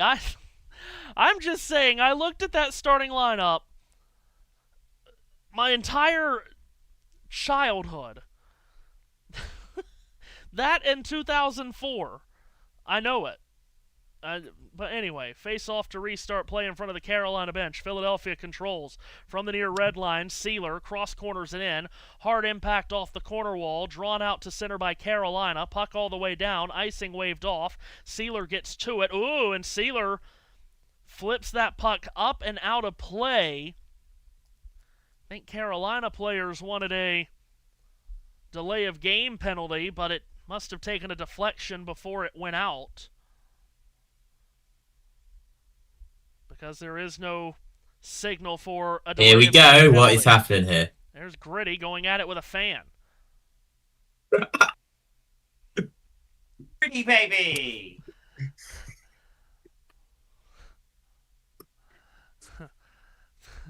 Just to get a head start on things, JT, Kevin Harvick and Ryan Newman was the front row. It was a new track record for Harvick. Face off to the left of Vladar. Carolina wins the draw from the high slot. Long wrister right on. Vladar fights it off. Rebound to the corner. Konechny able to clear it out. Row 2 was Bill Elliott and Ward Burton as the puck is shot in. Behind the net, behind Vladar. Flyers are on it. Indeed it was. I know it was. Konechny shoots it out to center. Bump over the line up the middle. Lost the handle. Could not be cleared out by the Canes. Konechny feeds the slot. Now is able to direct it to the right circle and a shot right on. And Anderson got a flying right arm to it. Hurricanes able to clear and a long lead feed. Too far for Taylor Hall to run down. But even if he had, he would have been offside. And it looks like he did touch it up first, so it is offside. on Carolina. Yeah, all dodges in row 2 there with Elliott and Burton. Elliott was, of course, the defending winner of the race in 02. Burton was the defending Daytona 500 champion of 2002. Face-off comes to the right of Anderson, out of the near circle. Shots on goal are 32-13 Carolina, where it counts, even at 2. Face-off between Jankowski and Zegras here. Now, Zegras kicked out. Grunstrom replaces him. Philadelphia won it, but it's taken away by Robinson, who might start a 2-on-1, but a good defensive stick by Drysdale knocked it out of the grasp of Robinson. Behind the net, Carrier, centering pass, and a shot kicked out by Vladar. Chatfield off the near half wall. His long wrister missed the net wide on the glove side of Vladar, and the Flyers can scramble it out. From the far red line, it's hammered in deep by Carolina. First to it, Jamie Drysdale for Philadelphia. Applies the brakes behind the net. Outlets out for Cam York. He's pressured. Chipped off the near wall and down. Icing is waved off as it hit a stick on the way through. Gostisbehere beat Zegras to the puck. Nikishin swirled it up the near wall. Aho diagonal feed over the line, and crashing in is Svechnikov in back of the goal. Centering feed hit a stick in the slot, and it careens out to center. Nikishin runs it down for Carolina with 7.5 left. Nikishin finessed it forward. Svechnikov tried to quarterback it for Aho. Picked off and cleared by Philadelphia. And that is icing. Whoa, and icing is called, to the shock of Flyer fans. They are not happy with that call at all. Anderson came out of his crease even to play it, but before he touched it up, icing was called. Michael Waltrip and Kurt Busch was row 3. Waltrip, who had a really good first 2/3 of 2003. Joe Nemechek, who was the first car out in qualifying, he ended up 7th on the grid, followed by Bobby Labonte. Face-off at center controlled by Philadelphia. Sanheim tried to swing it in one-handed. It got tied up on the boards. Now it's a board battle between Couturier, Martinuk. Also there is Glenn Denning in the skates of Walker. Finally, the Flyers are able to gain control of it and dive it in. Anderson paddles it up the far wall, not out. From the right point, puck took a deflection to Glendening. Oh, my goodness! And that bouncing puck, no one knew where it was, and Hathaway took a chop at it and just shot it wide. Carolina tries to clear and does. Under 7 minutes to go. Puck into the Carolina zone. Keandre Miller stashes it forward. Backhanded in off the far wing in towards Vladar. Carolina off on a change, so no pressure at York to come and claim the puck. Muscled off the near wall and shot right back in by Blake. Vladar moves it to the far wall. Up with it there, Jamie Drysdale. At the line, puck is free. Nikishin shoots off a stick, and it's out of play. 6:17 left in regulation time. Tied at 2. Shots on goal are 33-14 Carolina.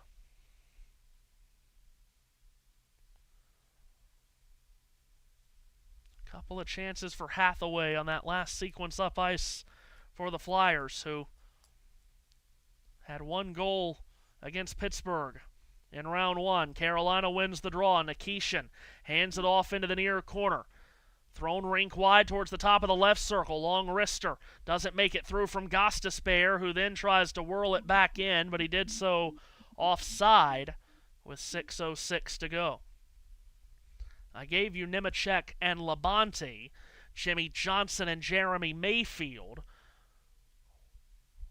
rounded out the top 10, as Evernham put his 2 cars in the top 10 after a strong showing at Indy in 02. Face-off near dot neutral ice controlled by Carolina. Chatfield winds up and banks it in deep. Loose puck out of the far corner. Bonk was able to return it back to the near corner, but not out. Chatfield, D to D, far side. Long wrister taken by Slavin, missed the net wide on the stick side. of Vladar. Robinson trickles it in behind the net. Bonk going at it with Carrier, who soccers it up the far wall. Slavin tried to dart it back in deep. It comes to Robinson, left circle, into the slot. He hands it off, and Stahl could not get Goodwood to the shot, and it trickled wide. Grunstrom carries out to center, up the middle, feeds it on the right wing.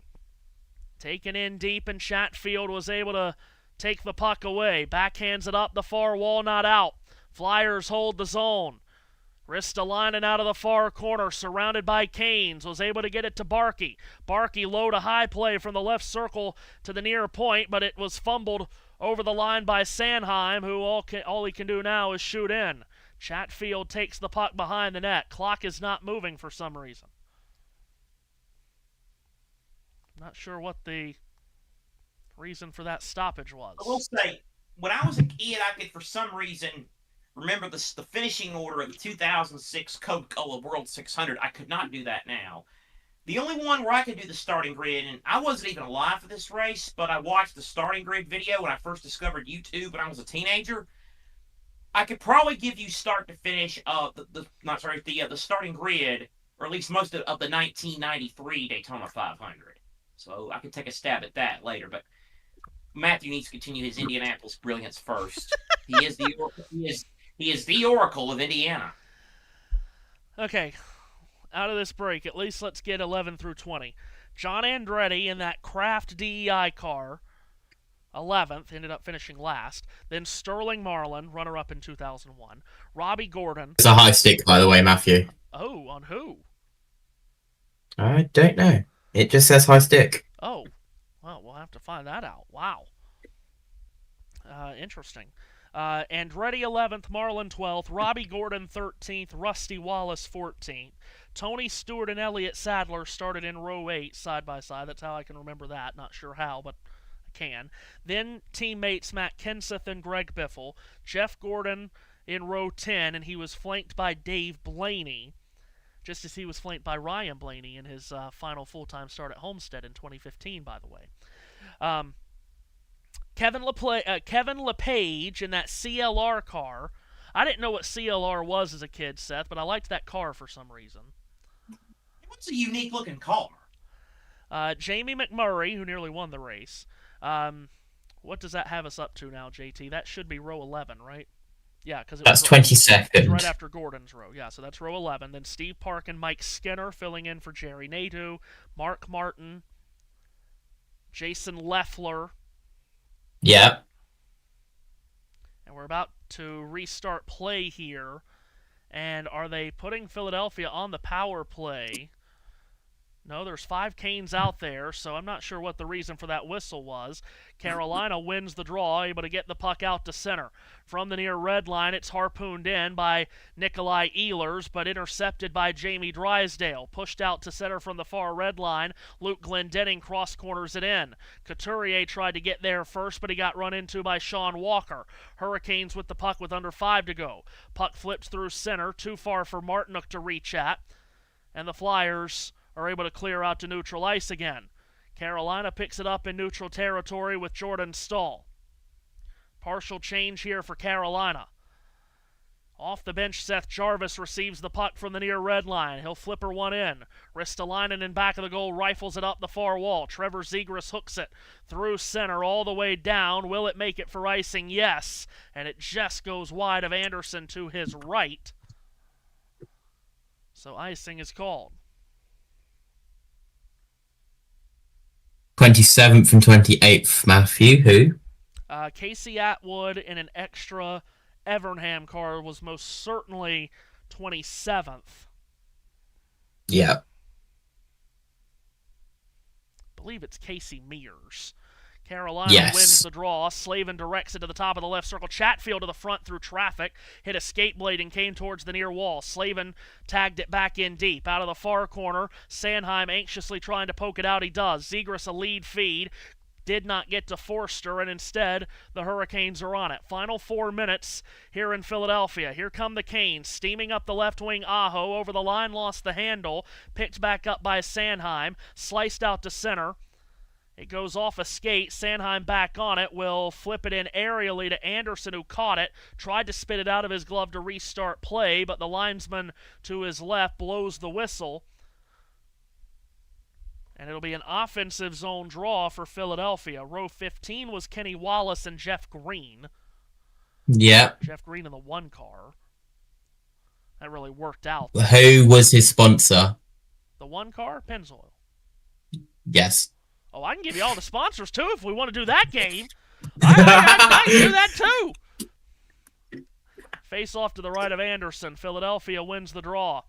Out of the far corner, Konechny plays it back towards the point, but it could not be held in at the line by Drysdale, who gets to it, rips it out to center. Konechny plays catch with Dvorak, but then it's fumbled and lost out to center, and here's Carolina. Stankoven feeds it rink wide. It was behind Taylor Hall. Flyers clear out. Keandre Miller carefully played it along for Walker. Walker's lead feed too far for Stankoven, and Carolina has iced the puck. Get the phone here and see if we've had any comments that we need to get to. We got a lot of people watching, I can tell you that. Anyway. Row 16 was Todd Bodine. Yeah, Todd Bodine in the National Guard forward for Travis Carter. And Jimmy Spencer, former Travis Carter driver, in the the Jim Smith car, not John Smith, thank you. Carolina controls the draw. Taylor Hall over the line, got forced back out to center by the defense of the Flyers, and we have a whistle here. You want to talk about Jim Smith real quick here, Seth? I know you love that guy. Certainly Brendan Gaughan does. Brendan Gaughan. The only person that, quote, loves him more than I do is Brendan Gaughan.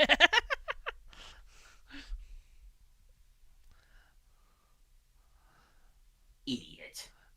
Flyers win a neutral zone face-off. Actually, Jimmy, you did because your whiny driver Musgrave cheated. So there you go. Wheel don't lie, champ. But anyway, or chump. Anyway. Flyers ice the puck off the face-off. JT row 17, Tony Raines, and Hickory, North Carolina's Dale Jarrett. UPS forward. Is that close to High Point or no? Not extremely. Hurricanes win a neutral zone draw. Puck dived into the Philadelphia zone to our right. Bouncing puck. It's not an away day it's not like going from Brighton to Newcastle, but it's not like going from Brighton to Bournemouth or Brighton to Palace either.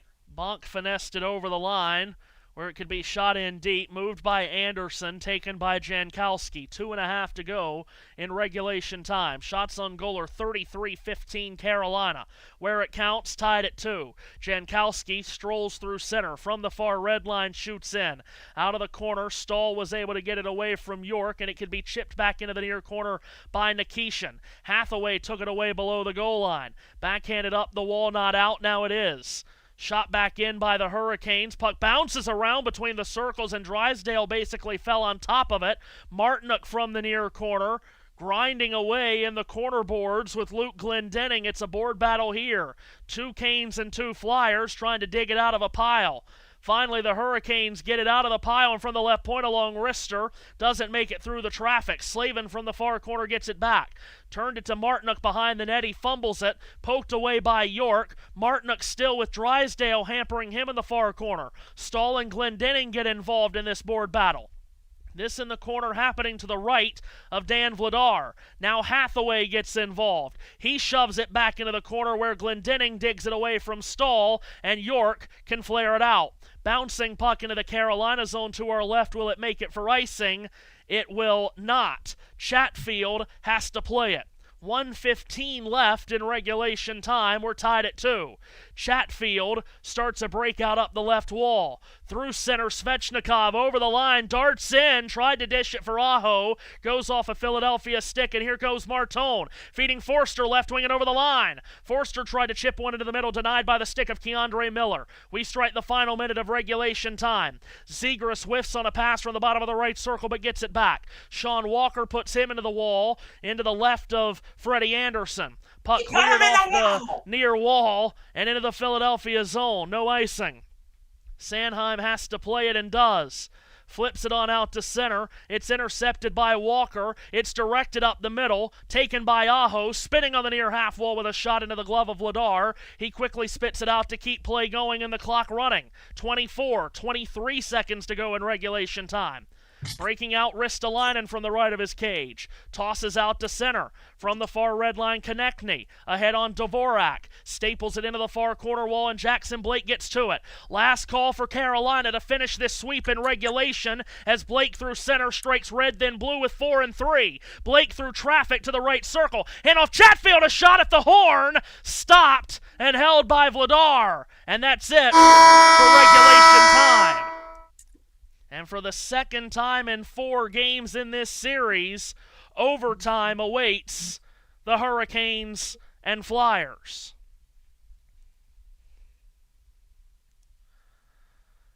So to overtime we will go in a game in which the Flyers led 1-0, then trailed 2-1. But a goal in the third period from Alex Bump tied it up.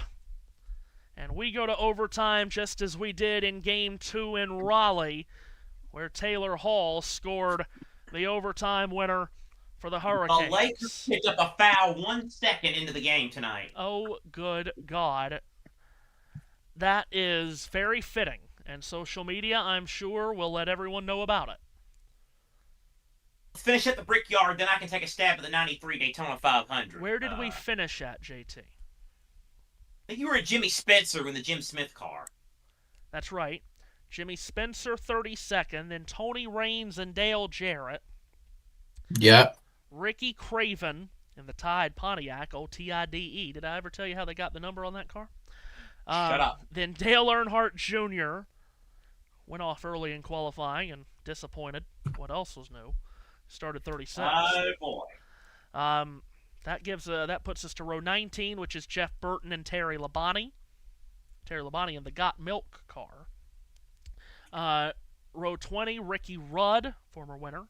Johnny Benson, former most laps leader. Kyle Petty and Larry Foyt, who crashed in qualifying. And the final provisional went to Derek Cope in the Friendlies, number 37 car. Ladies and gentlemen, he did it.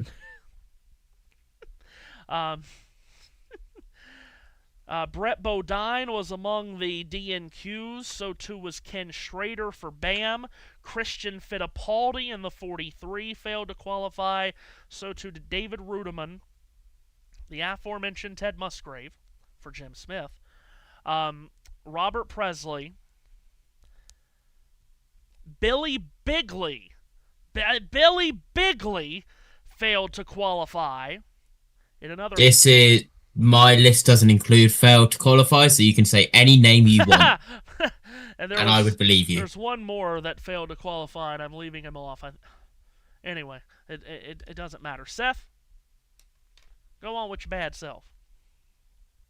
Before I do that, I want to remind you that we are going to overtime here in this hockey game, just within the hockey stream. But, we have to kill time somewhere. Okay, I don't know if JT's got it pulled up. I doubt it. I've got it. You got the 93 Daytona 500? Yes. All right. Row 1 was Kyle Petty and Dale Jarrett. Yep. Row 2 was Jeff Gordon and Dale Earnhardt. Yeah. Row 3, Bill Elliott and Jeff Bodine. Yeah. Row 4, Ken Schrader and Ernie Irvin. Yeah. Yeah, they showed Ernie Irvin playing pickleball. Racquetball. Racquetball, I'm sorry. That's how I know the grid for this damn thing, because I just know so often because I know the Ken Squire starting grid that I watched when I was a kid with that weird yet cool starting grid music. Okay, I'm most 23-year-olds are a pinball wizard. Yeah. Gordon and Earnhardt, Schrader and Irvin. Row 5 was Bobby Hillin and Alan Kowicki. Yep. Row 6, Davey Allison and Ricky Rudd. Yeah.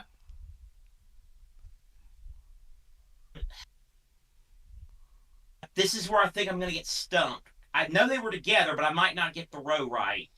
Was row 7 Lake Speed and Sterling Marlin? Yes, it was. Wow. Row 8 Rick Wilson and Phil Parsons. Yeah. Row 9. Okay, hold up. I'm trying to get score. Row 8. This is where Seth. This is where Seth just continues to scroll on this grid video. No. No, Rick Wilson, Phil Parsons. Row 8. Just needs to find the row in his Row 9 documents. was an all, if I'm not mistaken, an all Roush row. Mark Martin and Wally Dallenbach. No. That's a little bit further down. Mark Martin and Kenny Wallace was that row. Okay. Row 9 was none of the people you said. Huh. Okay.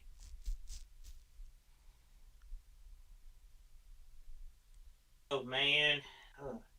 See, I knew I wasn't gonna get them all, but I thought I could get at least some of them. Well, I got past the top 10. I'll consider that a semi-victory. All right. Now, now JT needs to give us a starting grid for a banger race. He could say any name he wanted, and it would be. Well, this is where I tell you that they are randomized. Oh well, okay. It is first come, first serve. All right. So the earliest you get in the pit lane and the assembly area, okay. All right, you get on pole, and then they do an inter-race draw, and they send a certain amount of cars round to the back, and that randomizes the order up. I think Seth got it.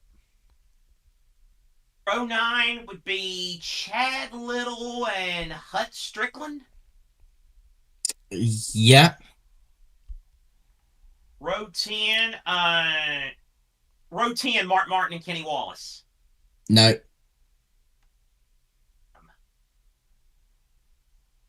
I will give you that it's row 12. Okay.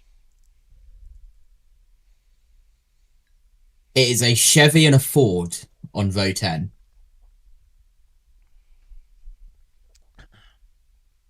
Is it Rich Bickle and Wally Dallenbach? No, you're all over it. you're all over it. What do you mean by that? You're getting names in the very close vicinity of where they started. God. Like you're hitting all the right names. Oh! Sterling Marlin and Lake Speed. Is that? No, you already said Sterling Marlin and Lake Speed. That was row 7. Oh God. You're doing well though, because you, like I said, you're hitting all the right names. Just because I can thank you, Ken Squire, saying it was a. Oh God. Right. Let initials are TL and BB. Okay, Terry Labonte. Yeah. And Brett Bodine. there you go. Yes. Yeah, Terry and Brett Bodine from New York. And From New York. Row 11 you've already said. Row 12 you've already said. Yeah. okay, at the risk of cheating, who was 11 and 12? Dick Trickle, Wally Dallenbach, Mark Martin, Kenny Wallace. Row 13. I know one part of this. I don't know the other half. Bobby Labonte was on the inside of row 13. Yeah, right. Yep, and the other one is a driver who drove for his own team. Right.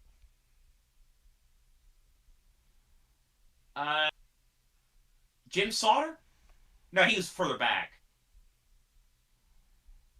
Former winner of the race. Oh, Darrell Waltrip. There you go. Yes. row 14, Bobby Hamilton and Michael Waltrip. There you go. Row 15, Jimmy Horton and Jimmy Spencer. personal workout area at home. Take a look at Jimmy's. Twist it, Jimmy. Twist it, Jimmy. Jimmy Spencer. I can't with the twist it, Jimmy.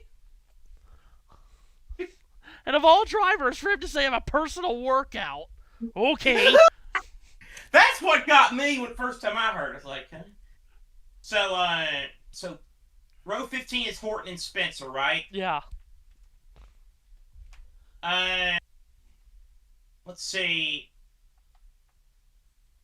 Row 16, I can't give you the inside. The outside was Morgan Shepherd. Right. And the inside, this was 93, so the inside of that row 16 was the pole winner for the 92 finale. Rick Mast. There you go. Yeah, Rick Mast and Orange. Row 17 is Derek Cope. He wanted a career in baseball. You're a row ahead of yourself. Okay. You're getting a little bit rusty as you go down the order, Seth. Okay, so... Thank you. Okay. Well. All right. Didn't want to hit that easy, but row 7 would be 17 would be Rusty Wallace and he has in another universe, another guy with the same name has a notebook on Sky Sports. Oh God. God, you gave him the easiest hint and the hardest hint back to back. No, his name has come up multiple times during this intermission, if you can possibly believe it.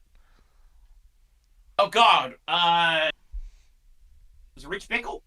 No. I can't believe you said that, JT. Yeah, because I don't know of any guy's name. Ted Musgrave. There you go. There we go. Ted Musgrave. Ted Musgrave. Oh, he got it. And Rusty Wallace. Then, so now we're at row 18. Uh-huh. That's Derek Cope. Yes. He wanted a career in baseball, but a knee injury forced him into auto racing, and what a story he's been. You know, he's only won one other race other than that 1990. Yes, what a story, Ken. Oh God, alongside is. Oh God, what do you say the names at there? Copa. Alongside is. Okay, now I'm trying to think of the numbers from that. What row are we on again? This is 18. 18, I think. Yeah. So you've got Derek Hope, yeah, the other one, yeah. Oh God. Take the numbers from 93.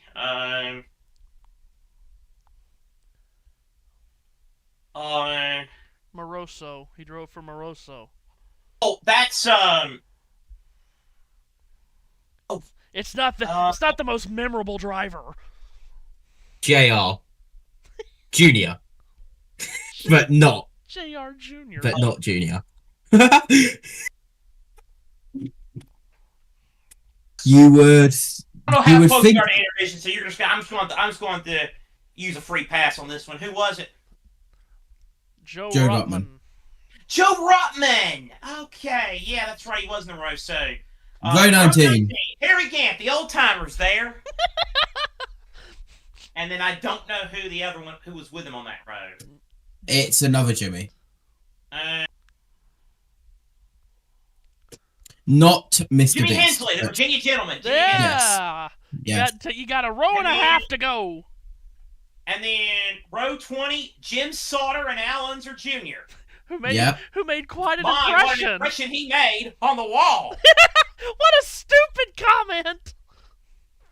And then, And the owner's point Matthew, professional my favorite part of driver that- was. before I do that, JT, Matthew, my favorite part of that is you can hear the Joe Moore MRN calling. Yes, you can.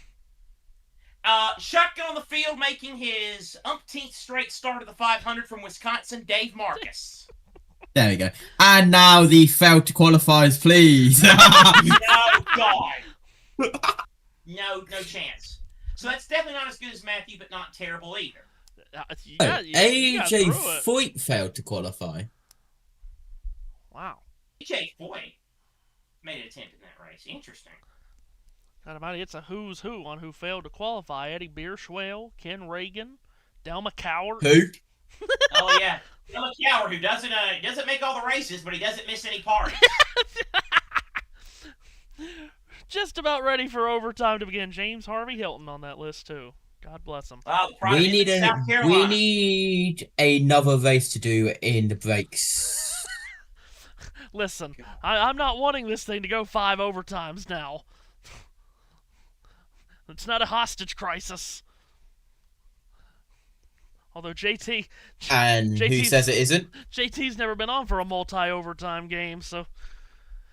Oh, here we go. Overtime set to begin.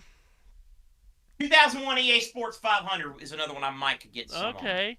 We could tag team that one. Stahl on the face-off with Couturier, and overtime begins with Philadelphia winning the face-off. Couturier smacked it into the Carolina zone, and out of the far corner, Keandre Miller got tied up with Couturier, and we've got a whistle. Already? 15 seconds in. Hurricanes have 2 overtime wins in the postseason.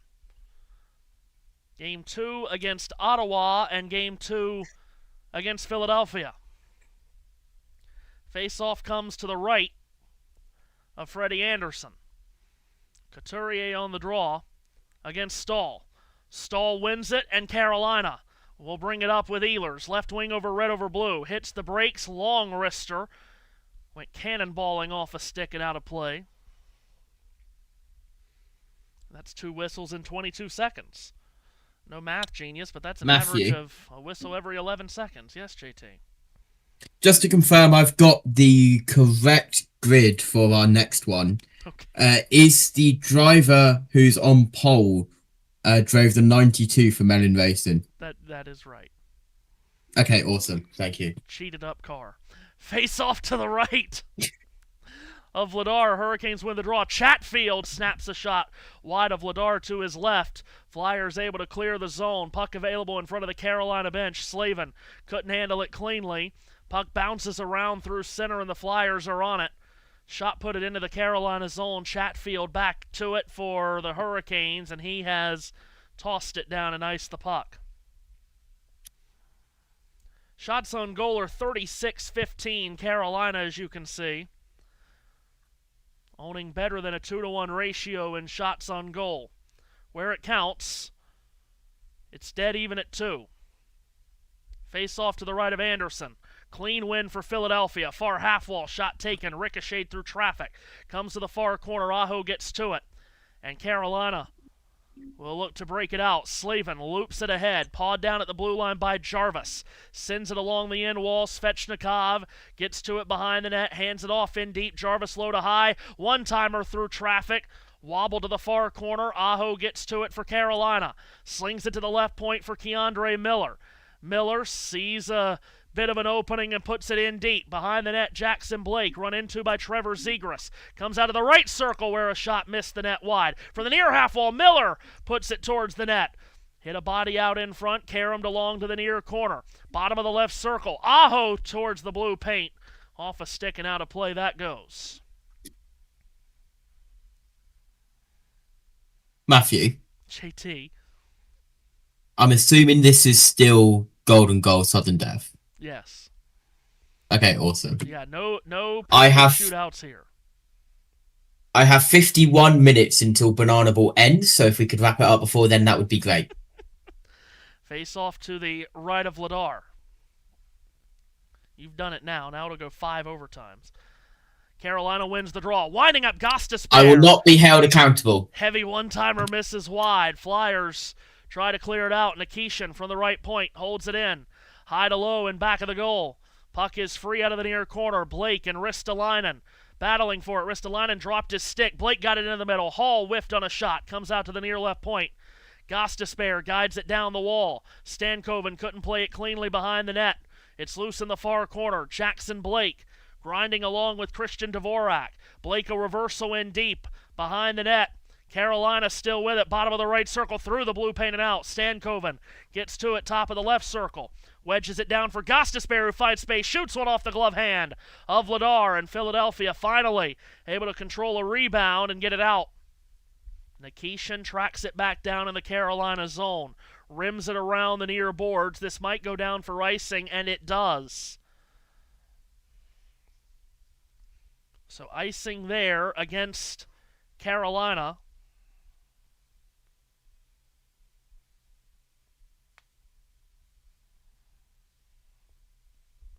Offensive zone face-off coming for the Flyers. To the right of Anderson. Barkey wins the face-off from Stankoven, but it was through the wickets at the left point of Sealer, and the Flyers have to tag up. Sealer instead shoots in from the left corner. Gostisbehere 9-irons it out. Carrier got tangled up in neutral with Barkey. They both go down, they play on. On the puck is Bonk. From the near red line, he'll racket ball it in, just like Ernie Irvin against his kid. Out of the far corner, Jankowski swings it around the near boards. Puck goes free out to center.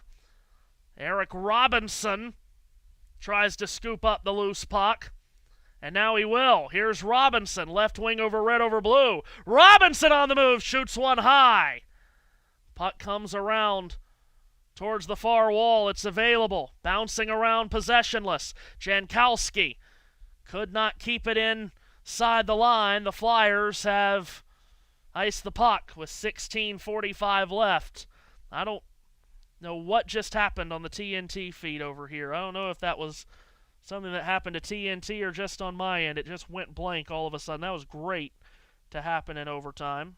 Absolutely love it. Had to call it off JT's pictures. Face off to the right of Vladar. Stahl with a clean win of the draw. Walker for the left point. Shoots one through traffic wide. Comes out to the right circle. Another shot from the half wall. Never made it to the net. Puck free in back of the goal. Jordan Stahl out of the far corner. Hands it off in deep. Nikolai Ehlers from the right circle comes back to the perimeter. Whirling Dervish shot. Looking for a tip. None available. Stahl finds the loose puck in back of the goal. From the right circle, Jordan Stahl hangs it down the far wall. Carolina, a lot of stuff from the outside. Stankoven with a high slot shot that doesn't make it to the net. Philadelphia clears. Hurricanes will restart in their own zone. But this puck goes all the way down, and that is an icing call against Carolina.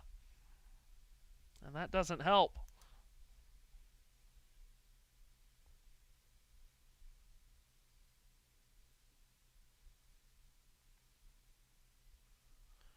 So an offensive zone draw coming for Philadelphia.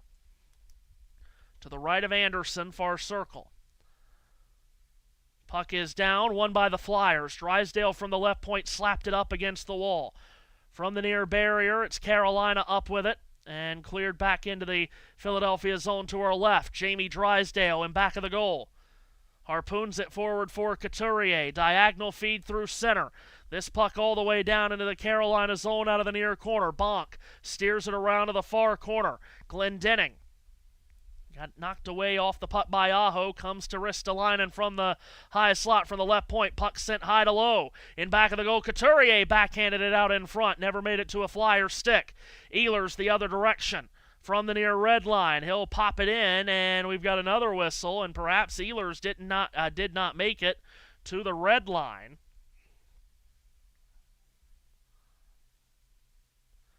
Shots on goal are 38-17 Carolina.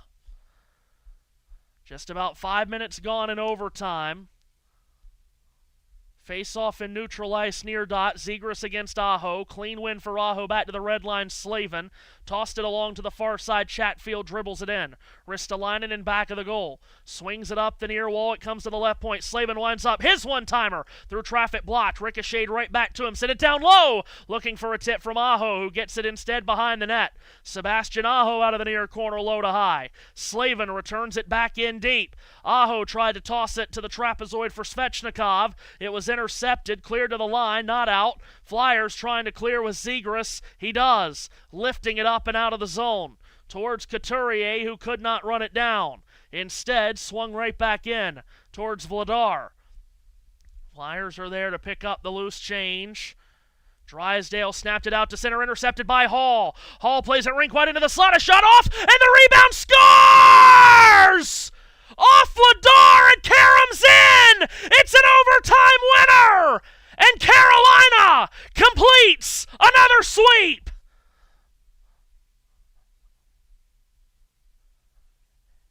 It goes off of Dan Vladar and ricochets behind him and over the goal line off the shot by Jackson Blake.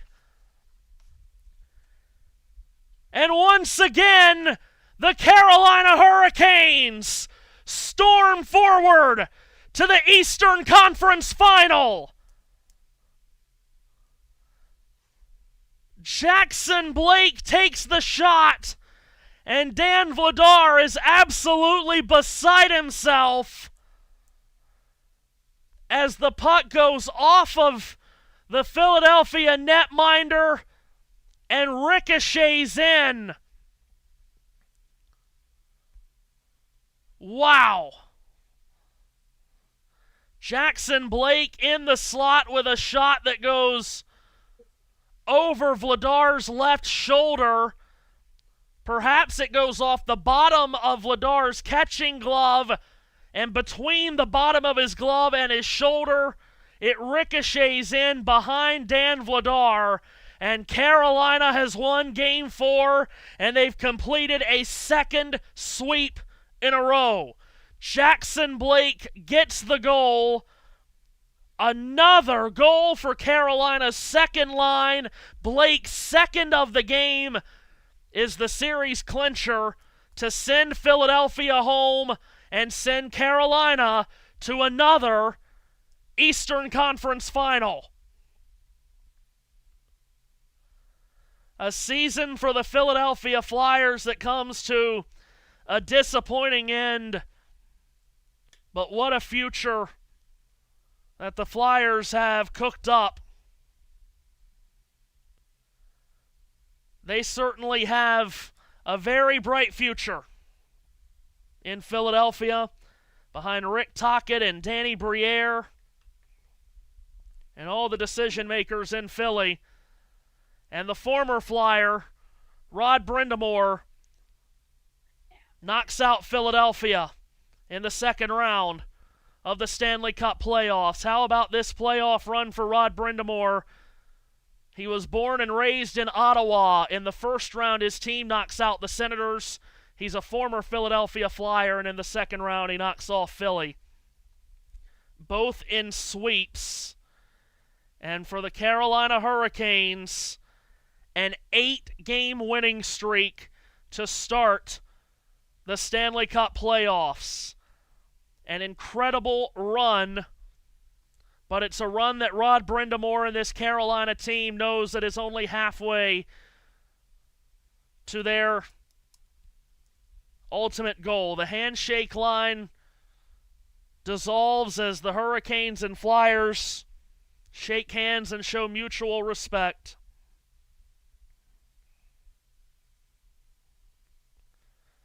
And Carolina, for the fourth time in 8 seasons under Rod Brindamore, Seth Eaves, is an Eastern Conference finalist. And we know the nightmares that they have had in the Eastern Conference final under Rod Brindamore. In those prior 3 Eastern Conference finals, they've only won 1 game in 13 attempts. Is this the year for Carolina, Seth? They're off to a great start. A lot of Canes fans will have you believe that if not this year, when? It does feel like they are on an absolute tear. Again, 8 wins from a possible 8 in the playoffs, and now they will be the favorite you would imagine against either Buffalo or Montreal in the Eastern Conference Finals. However, it's interesting that Carolina has finished off a series that Buffalo Montreal just started in a way. So they have not played a game in Montreal in that series. Yeah, so the old rest versus rust is going to be the talking point, so that might be a concern. But it's a good problem to have if you're Rod Brindamore, because it means that you are in the conference finals. And, well, just an incredible job. In Philadelphia, I know this will be disappointing, but, boy, a great run at the end of the year to make the playoffs, and then they win a series to boot. Nothing to hang their heads about this season. No, not at all. Yeah, you're absolutely right about that. They exceeded expectations by what they did down the stretch of the regular season just to make the playoffs. And like I said, there is so much youth on this team. They have a bright, bright future. Keith Jones, Danny Briere, Rick Tocchet. They'll be back. Indeed, they will. We'll be back tomorrow for NASCAR coverage, as we'll have the Cup Series from Watkins Glen tomorrow. That should be an interesting one. And then, of course, what have we got here? Anything else on the network tomorrow? Or am I missing? I actually don't believe so. I was gonna do late basketball with Minnesota and San Antonio, but it is Mother's Day after all. Yes, indeed. Happy early Mother's Day to everyone out there. To all the moms out there in the world, here, especially here in America. So, for JT, who did a masterful job with vibes and with the scoreboard this time, he did his normal job too. And for everyone, YouTube, for everyone here, I'm Seth Eaves. So long. Good night. Congratulations to the Carolina Hurricanes, who are once again through to the Eastern Conference Final.